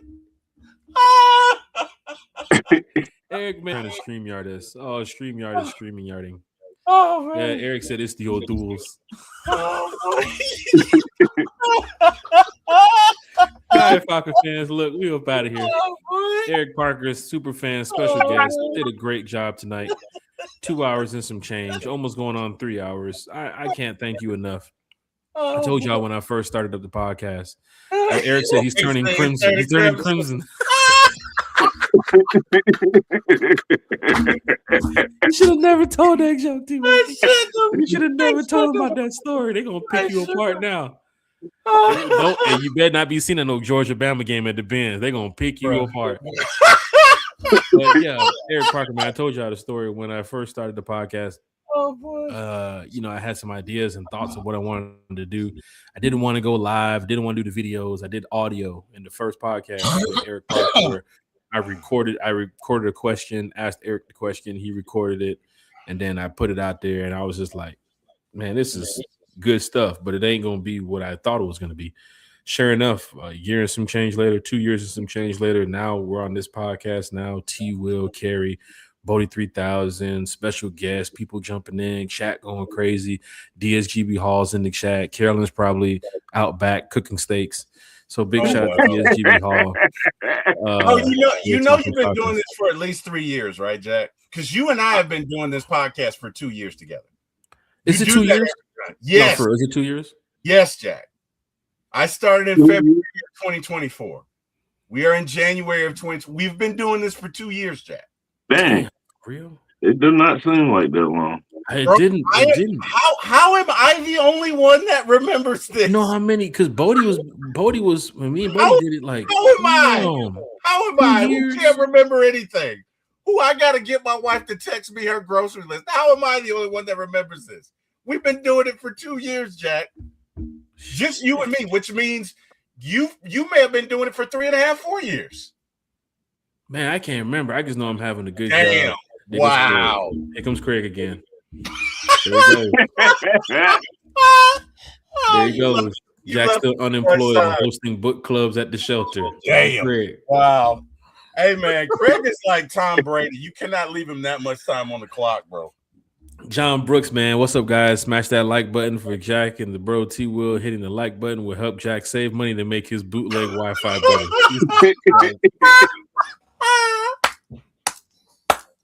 Oh, boy. I'm reading that shit too, and I'm getting to the bottom line. Like, hit Jack. What Jack gonna save money? What? Normally, you read the comment first, and you be like, "Okay, let me go through. All right, let me get ready to read it." I'm reading that shit line word for word until I get to the bottom of the shit. I'm like, "Oh, he's getting ready to roast my ass." DSGB. When will we see Meg on the show? You know, it's funny, Eric. You know this. You know, Ernest is spending time in Macon. You know, he be out there in Macon. Anytime you come to Atlanta, where he be at? He be in Macon. It's not just family he got out there. He got family friends too. I am not touching that one. Hey, Ernest, that was not me, brother. I did not touch that one. I do not want the smoke, Ernest. That was not me. Fans, y'all been great, man. Y'all go ahead and hit that like button, man. Turn up for the team one time. Keep repping the Atlanta Falcons, man. Eric Parker, you can catch him over there on that Eric Parker T. Will Carey show. They got a lot of stuff going on this year. I'm sure you guys are going to enjoy. A lot of content creators were in the chat today too, as well. From Georgia, Texas boy, A1 Forever, Big Low Country Sports, Uncle and Steve. there's Ryan the Birdcage. There's a Ryan. Lady Birds. Lady Birds. Lady Birds. Maggie T. Maggie T will be joining us Friday morning. First time on One Time for the Fan.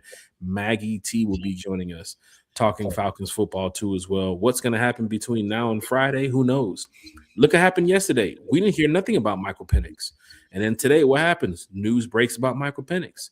So, of course, every day is something new for the Atlanta Falcons. So please be prepared for what One Time for the Fan is going to bring to the table whenever we get breaking news from the Birds. So thank you all for being on this show. And don't forget, if y'all in the chat, I'll let y'all see, man. If y'all in the chat, man, go ahead. One time, go ahead and drop a rise up in the chat. I just put it up there for y'all to see. Go ahead and drop a rise up in the chat. If you enjoyed the show, if you're rocking with the Atlanta Falcons, rocking with One Time for the Fan, drop a rise up in the chat, because you know we out here for the Atlanta Falcons, man. We just doing this just so everybody knows that we are true diehard Dirty Birds. But yeah, we got Maggie T Friday morning. I believe we have another special guest Sunday night. We're waiting for confirmation. Yeah, from another special confirmation on that one. We haven't got confirmation yet. We had it last week, but then that fake snowstorm, ice storm, whatever, didn't happen. But the fake out. But hey, we got another special guest that's going to be joining us after Maggie. So please be prepared for who is going to be. Cass is in the chat too as well. Big shout out to Cass in the chat. So many people to name. Can't go over all the names. A lot of first timers here too as well. A lot of people that's been here before. Thank you all for being a part of One Time for the Fan. The support is truly blessed from myself, T. Will, Eric, Carey, Bodie 3000. Matter of fact, yo, Bodie, you want to say something? I know it's cold out there. Oh, wow. Bodie busy.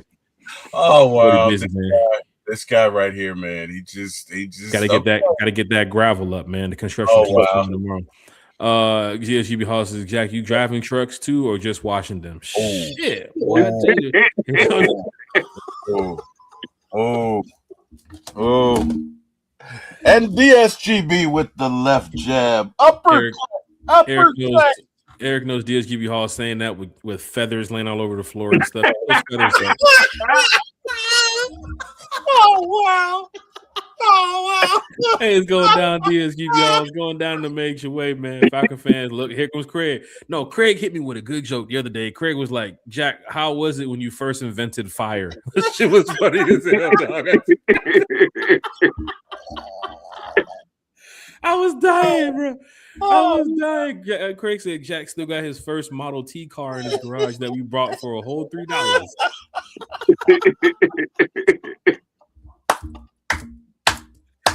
Oh God! Speaking of garages, Craig, the one that you sold me is still not opening. If you want to come by in the morning and fix it, we really appreciate it. Falcon fan, hit that like, share, and subscribe, man. I'm hitting the end stream in 3, in 2,